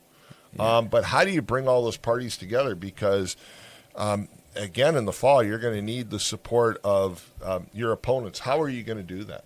Day one, I started those calls this morning, leaving candidates, all of the opponents within this race, leaving them messages if I couldn't catch them directly, and I'll still follow up just to let them know that, look here, that part of the campaign, this journey is behind us, and now we need to unite ourselves as we go into this general election, and I'm confident we'll be able to do that. One of the things we did, Tom, was make sure that we wanted to run a campaign our way. And I was told day one that I'm naive to think that I can run a campaign without throwing mud, hitting people below the belt, talking about somebody's family. And I says, well, you guys don't know my personality, and I don't think I need that. I says, our platform, my career wasn't built on needing to throw mud at somebody else. I wanted to talk about me and what it takes for us to get this job done, and so we were able to do that, and that's why we stayed out of the middle of all of the other stuff. So you inherit this massive department, okay? And I mean, you've got the jail, you've got animal control, you've got the sheriff's police, you've got the crime lab, you've got a helicopter unit, you've got all kinds of facets. And there's been some controversy before about the commissary fund. Mm-hmm. All right. And so somebody asked me this morning to ask you, what are you going to do about the commissary fund? How do you handle that? Day one, and my personality is this here, Tom, is that transparency and accountability is not negotiable. It's just not with me. And so day one, we'll set protocols and practices in place to make sure that the community at large understands what we're doing, why we're doing it, and they can hold me directly accountable for it. At the end of the day, we'll set those priorities, we'll set those mechanisms in place to include portals where they can look back and they can look at it real time that we're doing the right thing at the right time with their tax dollars. The jail is another big issue. I mean, it's one of the biggest operations. I think manpower-wise, it is the biggest operation. Yeah. So you're going to take over, what is it, the second largest jail system in the state of Indiana? It is, yes. You've got employees, correctional officers. You'd been there yourself. Yes. They get overworked.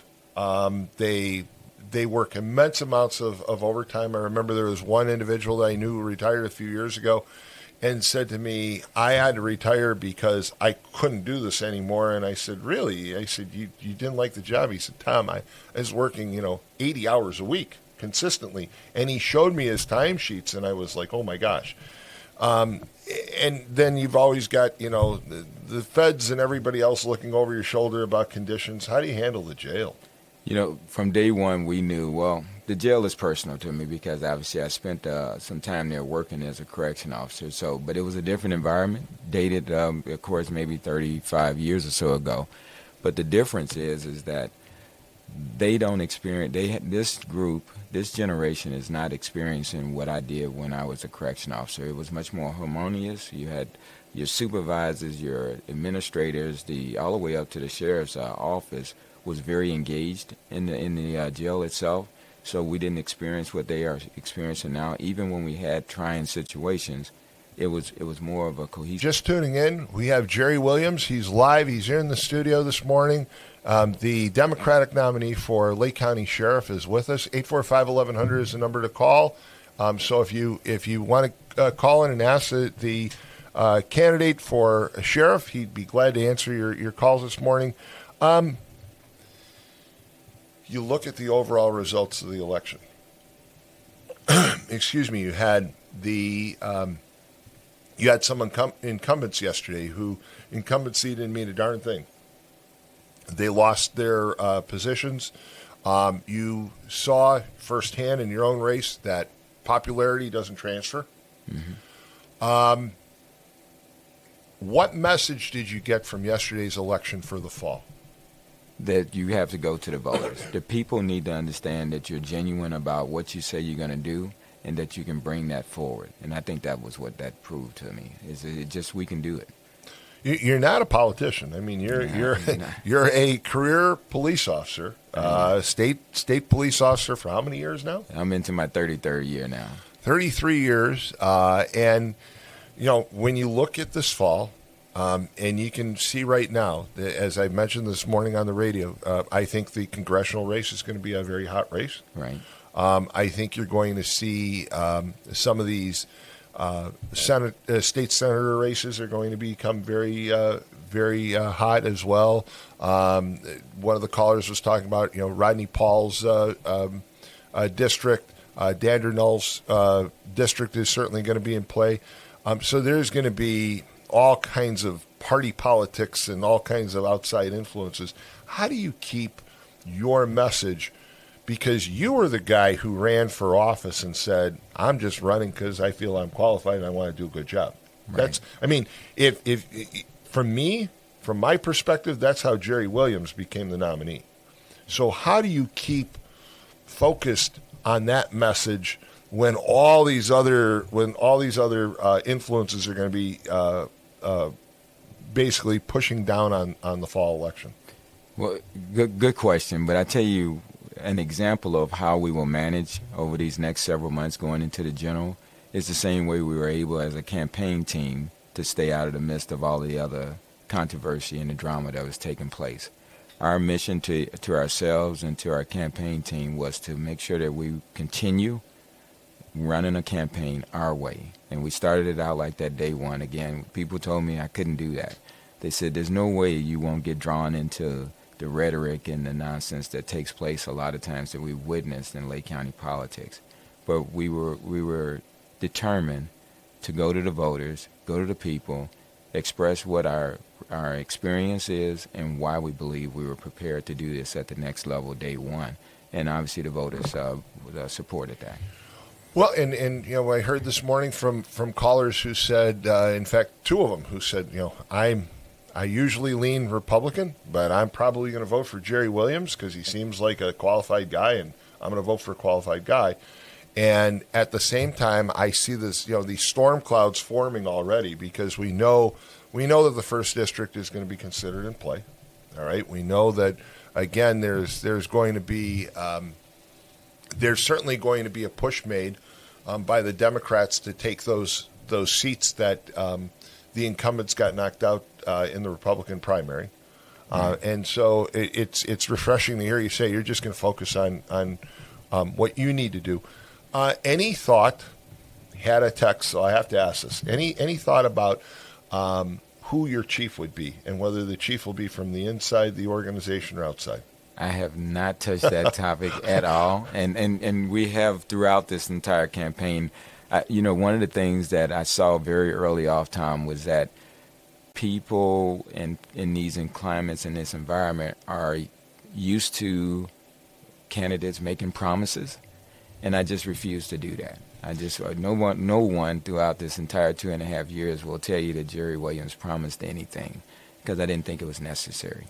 So I'm going to switch things up a second. I'm going to bring up some statistics that came out yesterday about Chicago. Mm-hmm. In the month of April, murders were up 8.3%. They're up 39% for the year in Chicago.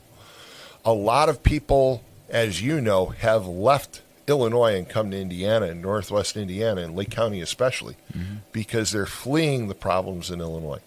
And when you see those kinds of crime rates, and I live up in Whiting-Robertsdale, and I say, oh my gosh, I'm only a couple miles from the state line. Right. What's your message to listeners this morning about crime and keeping Lake County safe? Because you're going to be the chief law enforcement officer in Lake County. How do you protect us from the influences from the outside? Smart policing plus collaboration.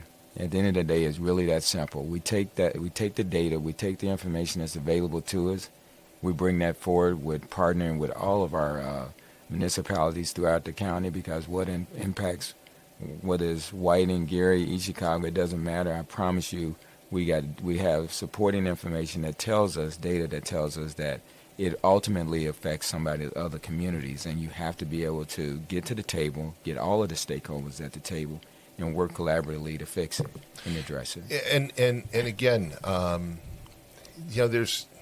Let me just bring this up. There's all kinds of technology that's out there now.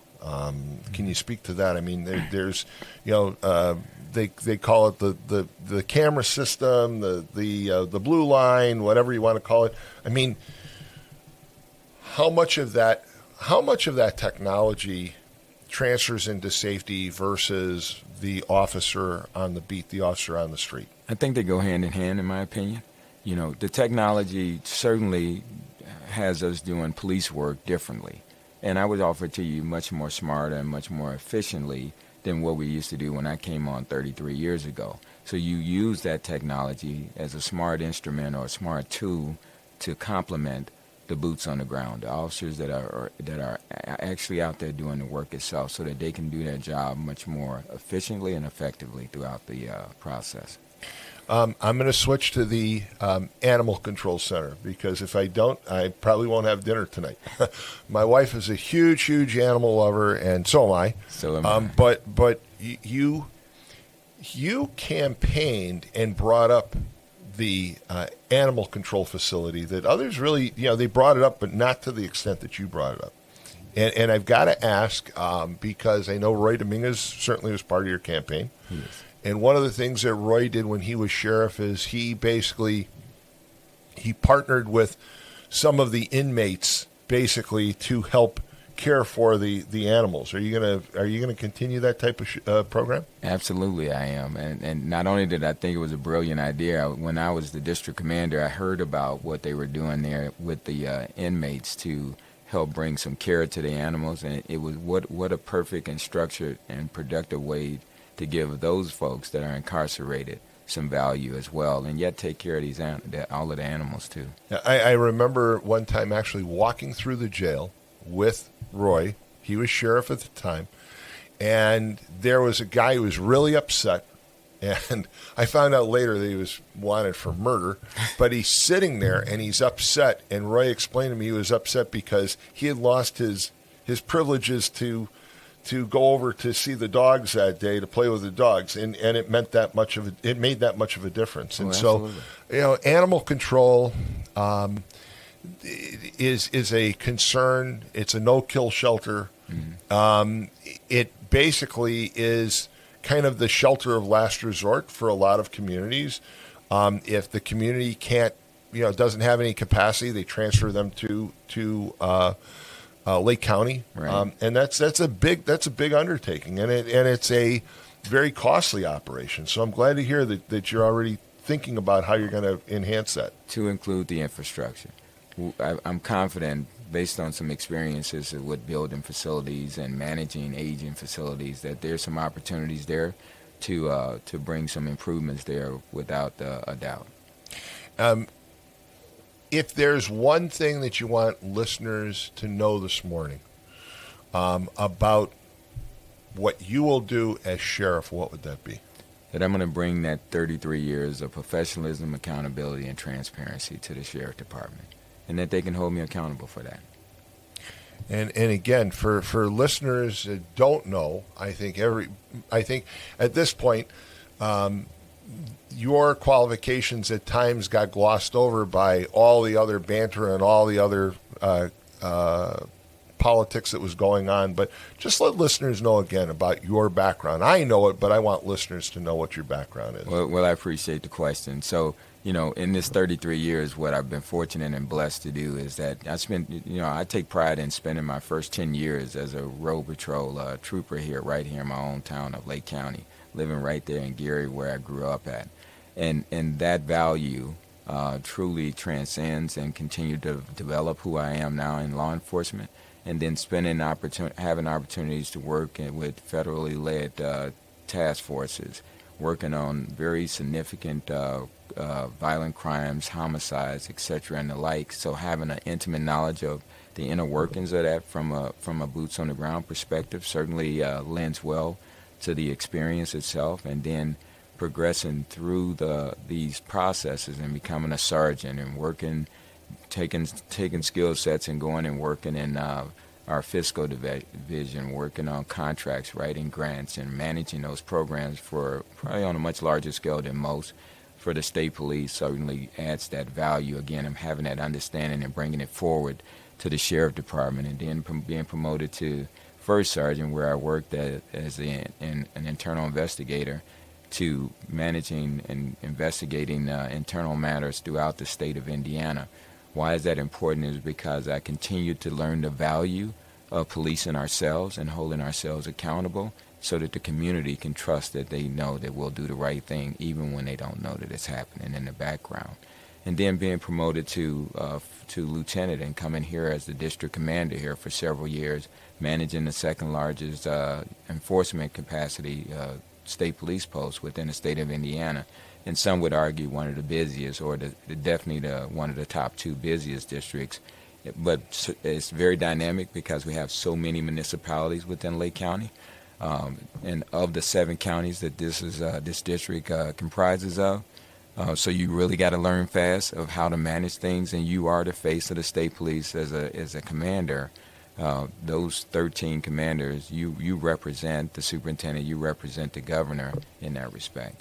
Yeah, and I should just mention too, I was reading your profile last night, and it struck me that a lot of times when someone goes in as sheriff, they're kind of awestruck by the size of the budget, but it's really not an issue with you because you've handled some really large budgets and budget operations. I mean, logistics and some of those things for the state police that dwarf the Lake County budget. I mean, this is not a daunting experience. It's basically, okay, I've been there, done that. You're pretty adept at handling those kinds of operations. It really will. And again, that 12 years of experience in managing, again, over $400 million in daily assets in time. And I like to always say, not only the assets, but the budgets directly that impact them, developing those budgets, presenting them to our legislative body, etc., certainly plays a part in that. And we'll be able to hit the ground day one with that level of responsibility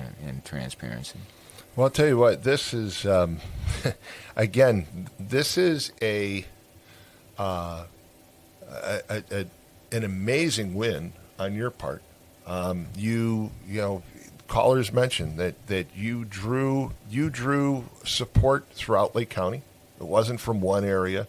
It wasn't from, I mean, if you want to break things down by demographic and race and everything else, you kind of flew under the radar. I mean, you really did, because you can't say, oh, Jerry Williams, he just won because of this. Okay, there's no because of this. It's Jerry Williams won because he had this appeal throughout Lake County, and it's pretty remarkable. I mean, your win ranks in my mind as one of the most amazing wins in recent history in Lake County, because you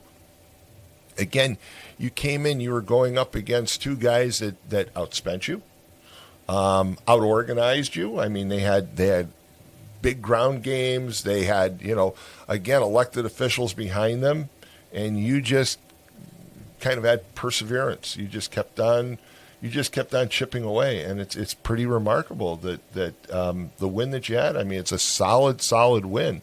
It's not like you just came in, by the hair on the back of your neck. You won decisively, and it's amazing, and I think it's a tribute to you and your abilities and your appeal, and looking forward to the fall election.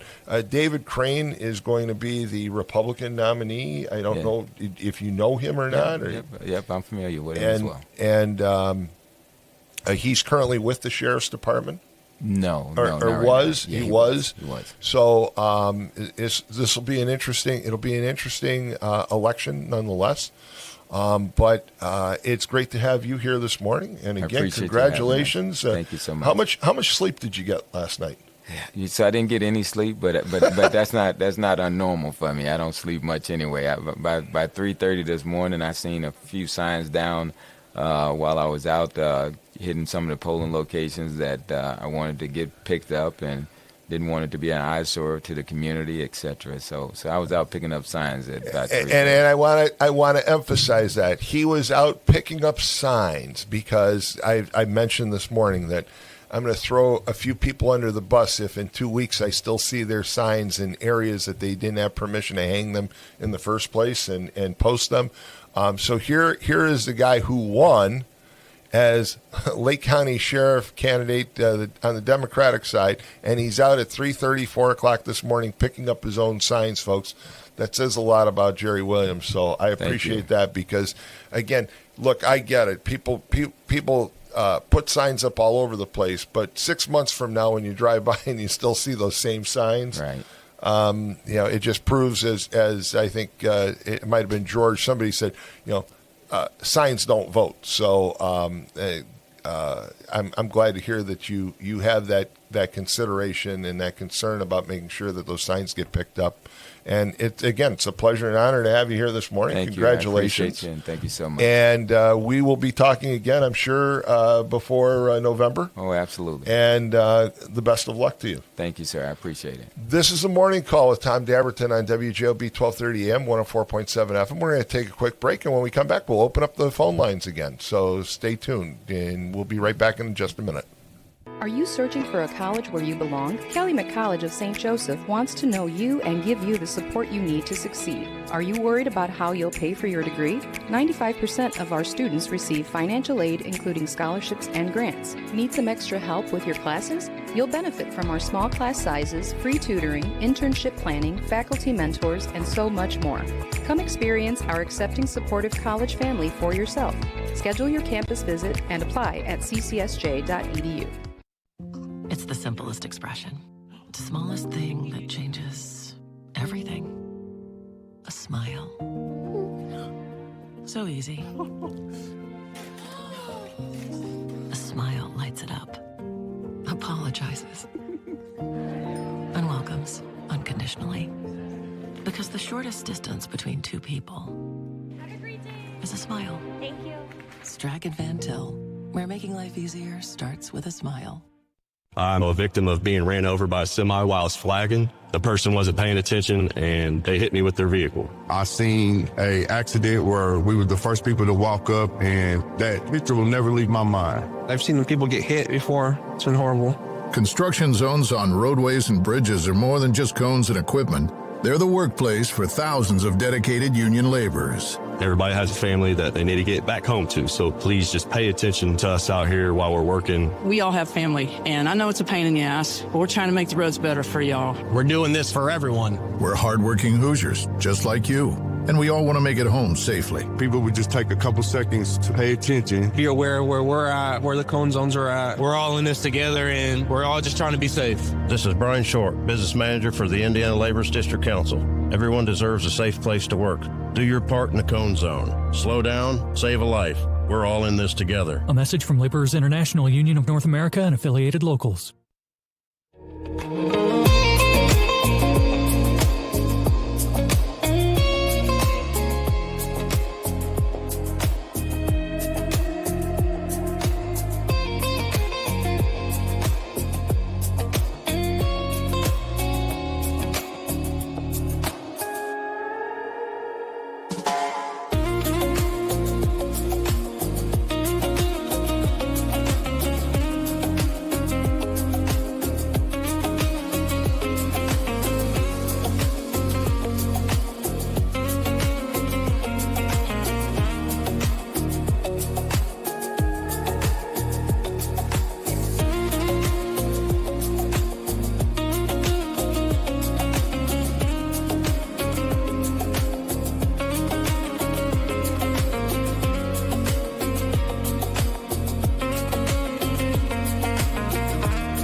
All right, we're back, and that was a very interesting interview.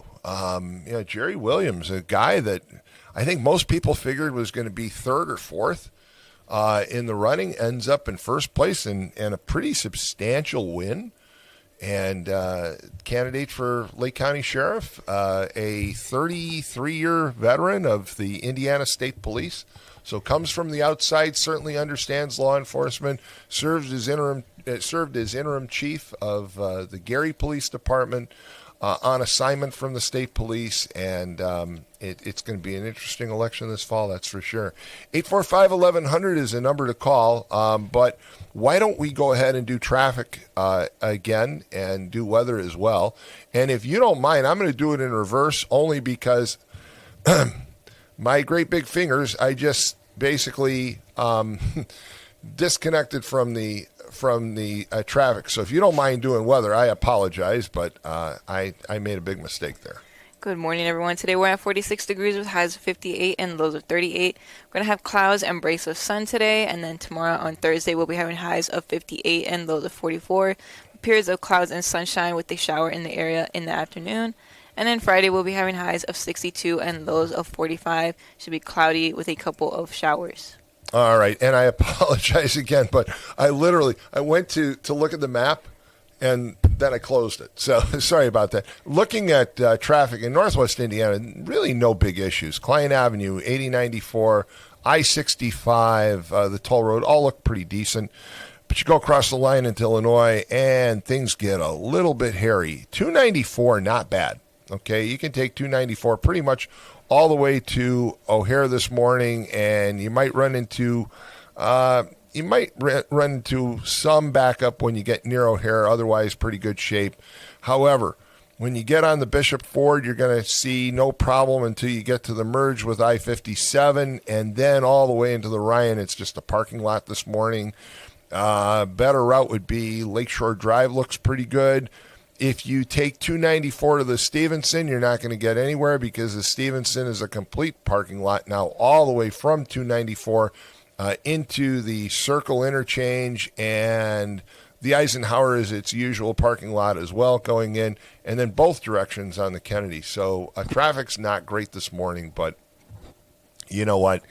At some point, you'll get there, I guess is the best way to describe it, and I wish I could say better. 845-1100, we had an awful lot of callers this morning in the first hour and a half. The phone lines are now open, so we'd love to take your calls. Like to hear your comments about yesterday's election. It was surprising in many respects, and again, it's shown that there is no such thing as transfer of popularity when it comes to elections. People don't vote for an individual because someone else who's popular has endorsed them or supported them, and that's clear. The clear message from yesterday's election. Also, if you're an incumbent, it didn't necessarily mean that you're getting reelected. It didn't work for Peggy Katona.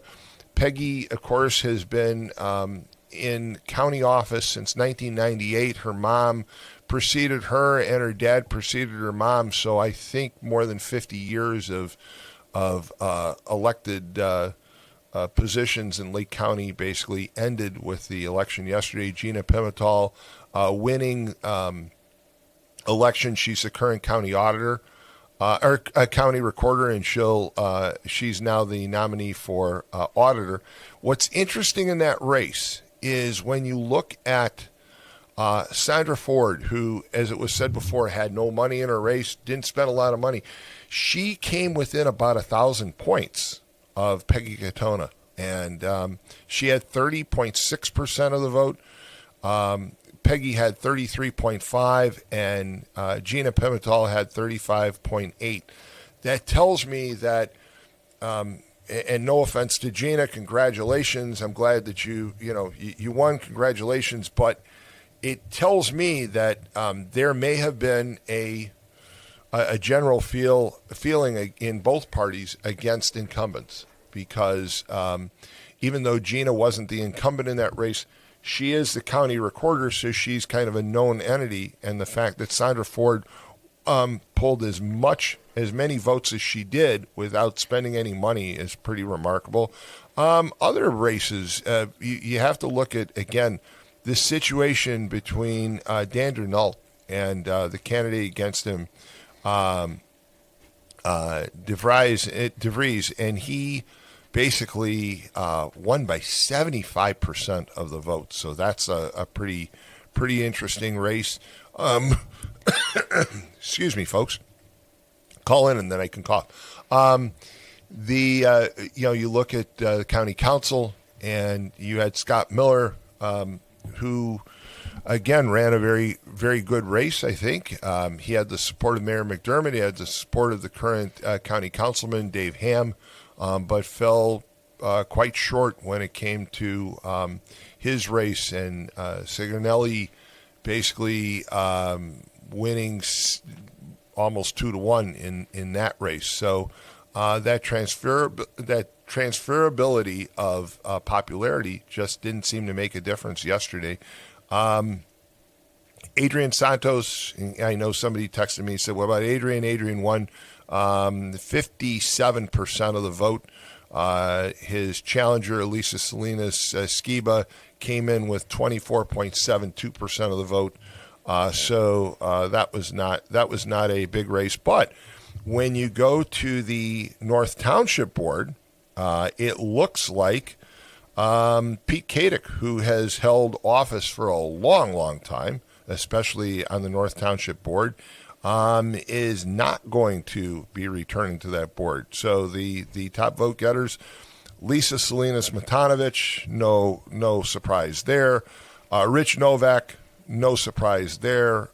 And then it looks like it is Kelly Bridges who upset Pete Kadick. Kadick having 4,400 votes. Kelly Bridges 4,467 votes. So she beat him by roughly 400 votes. So that is a bit of a surprise. And then we'd mentioned District 1 for State Senate, but when you look at District 6, which was Rick Niemeyer got trounced by Starkey by 13%. So he moves on as the Republican nominee in the South County Senate district. And we had a caller or two that mentioned about Rodney Paul.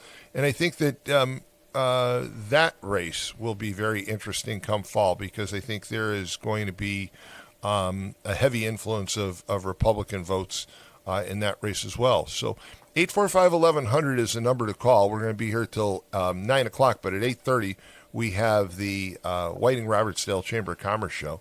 So this has been an amazing morning, an amazing election. I mean, when you look at the numbers, it's got to tell people that change is in the air. People are looking for change. I think Jerry Williams kind of accentuates that change. I think people basically wanted to part ways with influence and machine politics, and they went for Williams in a pretty substantial way. So that's a takeaway. Again, I think the big race that's going to exist is this fall between Frank Mervan and Barb Regnitz. Mervan, of course, is the incumbent. And incumbents, when you're an incumbent in Congress, you have tremendous exposure. You have a tremendous amount of opportunity. You obviously have a tremendous amount of money coming into your campaign. But Regnitz looks like she's pretty savvy, and she's an elected official. She's got money behind her, and that doesn't count any money that's come from anybody nationally. It looks to me like she could potentially be a tough candidate against Frank Mervan. So we'll have to see how that translates. Again, she did actually text me yesterday and said that she'd like to come on the show, and said she's looking forward to taking callers. So she's welcome to come on, and so is Frank Mervan, with the caveat that they've got to take calls. No screening of calls. We don't screen them. Right, Lynette? You don't sit here and screen any calls. Never have. And we want to give everybody the chance to ask questions if they come on. So those are the terms for coming on my show. But this is going to be an interesting election, because when you look at the House of Representatives right now, I think the Republicans have a net margin of 4 seats.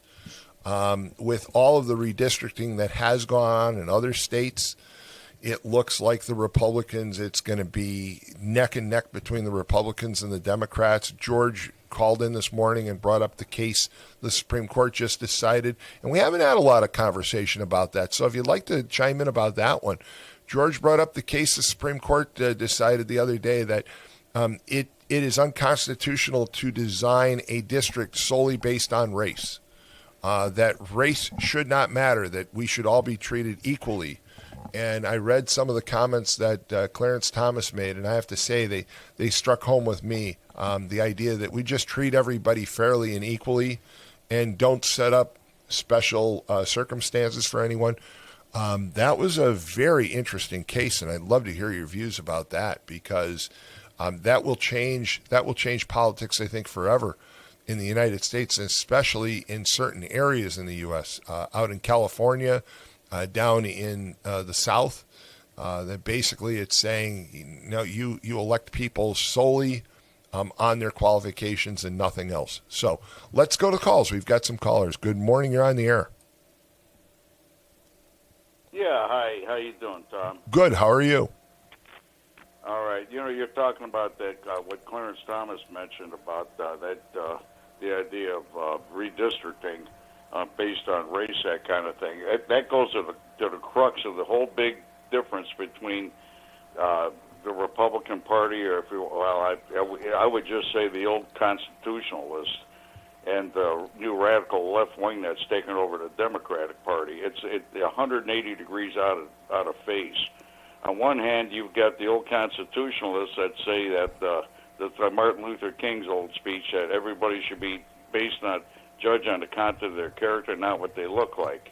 And then on the other hand, now the special interest group, the left wingers, who've taken over this Democratic Party, it's segregation of everybody under every kind of basis, everything from the color of your skin to your nationality to your sex preferences.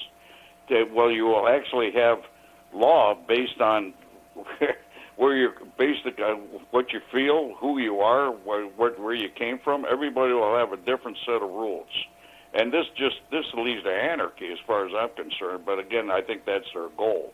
I don't even call them communists anymore on the left. I call them Jacobins. They were just anarchists.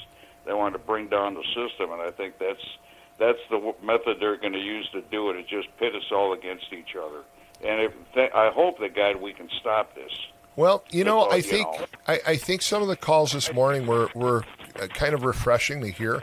People said that they voted for Jerry Williams because they thought he was the most qualified guy and not because of his race. And right. I think it might have been lost in translation, but when Ron called, he brought up race, but he was trying to say that people. He hoped that people voted for Jerry not because of race, just because of who he was. And I think maybe he kind of misspoke there, but I think that was his point. I thought the Supreme Court was right on target. I don't think that people should be given any special consideration more than anyone else. I mean, we're in the 21st century. Everybody's got to be treated equally. I get it. I'm trying to have programs to help people out that may have been disadvantaged over the years. I don't have a problem with that. But when it comes to elections, I think this day and age, everybody has to be given an equal chance, and that's that. So yeah, I'm in favor of the ruling. And like I say, as far as I'm concerned, these people on the left, it's got nothing to do with representation of people, different groups, and that kind of thing.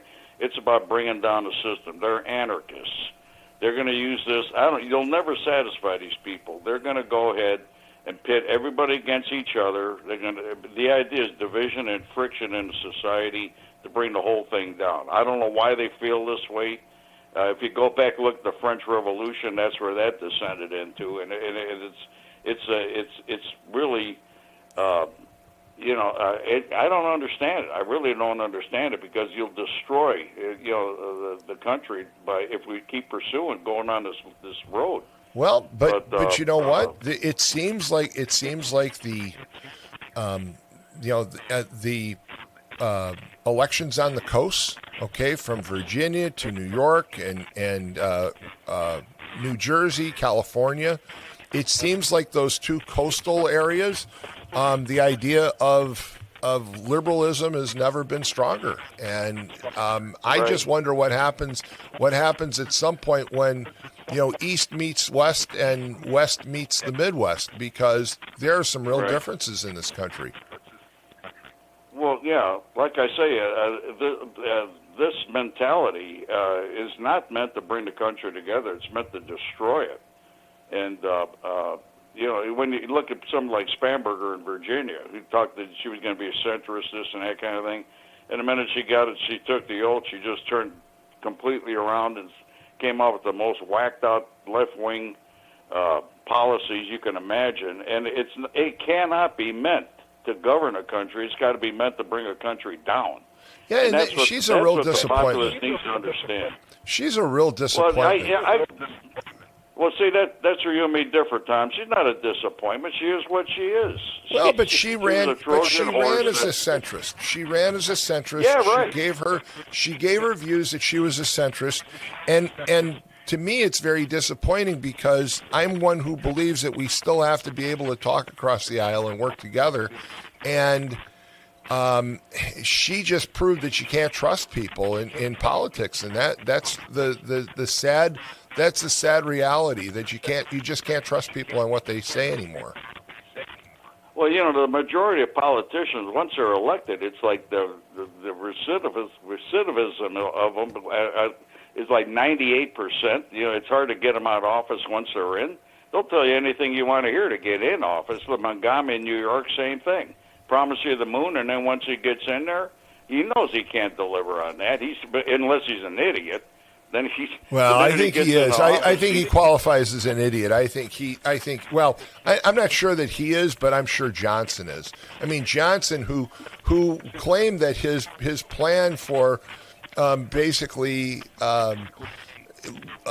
controlling crime in Chicago is working, and murder is up 39% for the year and 8.3% just for the month of April. What a buffoon he is. So, hey, thanks so much for the call. We're going to move on. Okay, sir. We got to move on. Thank you. Good morning. You're on the air. Good morning. Good morning. Yeah, good morning. Yeah, just wanted to make one comment and then ask a question about a specific race. Sure. I agree with the reasoning of the Supreme Court, the equality, and that's fine. I can understand this reasoning. But what I don't understand is you can't govern because of districts and race. But I hear a lot of your callers complain about that, but the same callers aren't complaining about what Trump did in the entire nation, redistricting out of. I mean, is that good? No, I look. I agree with you. I think that I think redistricting and the way we district Congress is a mess to begin with. Take a look at the state of Illinois. Okay, you tell me how those districts could be as gerrymandered as they are in the state of Illinois, and they've been that way for years. But they did it legally. Well, but okay. Like it's supposed to be done. Okay, but at one time, when you say legally, that doesn't mean it's right, because when you look at some of the things that we used to consider legal in this nation, they were abhorrent, and you wouldn't consider those things to be right. So it might be legal, but it's not right, because the way those states are gerrymandered, Illinois, California, and those are just two, but those are real extreme examples, and I think that's problematic. And I think it basically what happened is it caused people who felt that those states were wrong, so now everybody else, and this was Donald Trump's argument, well, now everybody else has to do wrong too, and I don't agree with that approach. It's gerrymandering has always been in existence, and it always will be the way the system is set up right now. But they do it in a proper order, and I don't agree with it. But I'd like to see different rules for voting. All right. Well, let me ask you this. Hold on. Let me ask. Takes place in the red states and the blue states is done once every 10 years, and it's always been done once every 10 years, and it's never been done in the middle. But wait a minute. That's not totally true, because Virginia just redistricted. California redistricted. They just got no. Well, they passed a law to do it, though. They passed a law to do it midstream, and it was found illegal by a Trump judge. Well, it's been found illegal so far, but that doesn't mean that it's going to stay. That ruling doesn't necessarily mean that it's going to stay. I'd be very honest with you. If you Lord, I hope it don't stay. Well, if you look at the way.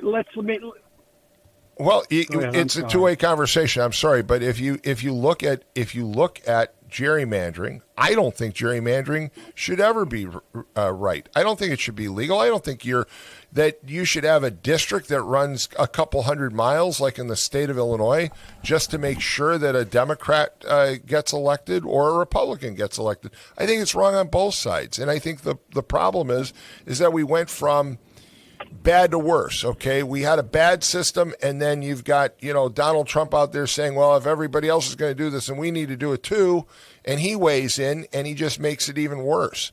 But again, it is what it is. I think the Supreme Court ultimately is going to say that the rules are such right now that you can get away with anything, and I think it's problematic. I think we need some. Oh yeah. We need to have some rules that basically make it easy for everyone to understand how districts are drawn, and I don't think they should be drawn solely to help one party or the other. They should be drawn geographically. That's my own opinion, but I appreciate the conversation. Now, you wanted to ask about a race too.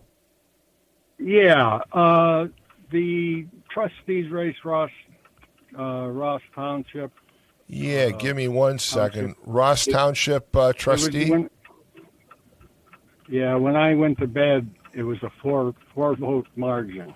Okay, so Ross Township trustee, it looks like Maisha Jones won with 2397 versus Eric Blackman Sr. With 2298. That's what I've got from the Lake County Election Board. Okay, one last comment, and sure. I agree with everybody that says the sheriff's candidates were excellent. I can't believe the quality of all the candidates that ran. They were all qualified. I'm not sure all would have did. Actually, the one I voted for didn't win, but I'm glad the one that won did win. Thank you. No, I agree with you. I think there were a lot of good candidates. And once again, the problem with the race was you're electing the chief law enforcement officer for Lake County, and it got very political. And it's kind of unfortunate because you had a bunch of career law enforcement officers running, and they all were qualified to hold that position. I agree totally with you. Hey, thanks so much for the call. Okay. 845-1100. Do we have another caller? No, we don't. Tell you what, this is probably then a good time to take a break because we're going to transition into the Whiting-Robertsdale Chamber of Commerce show on WJOB, part of the Community Programming Initiative. So this will end the open calling for today. However, this is a 2-for-a-week, so you get me back here again tomorrow beginning at 6 a.m., and I'll take your calls, and we'll be here till 9 o'clock. So keep it tuned right here to WJOB. And when we return from the break, it's the Whiting-Robertsdale Chamber of Commerce show on WJOB. You're listening to The Morning Call with Tom Dabertin. We'll be right back. Planting a tree, installing a fence, whether your project is big or small, NIPSCO reminds you to know what's below.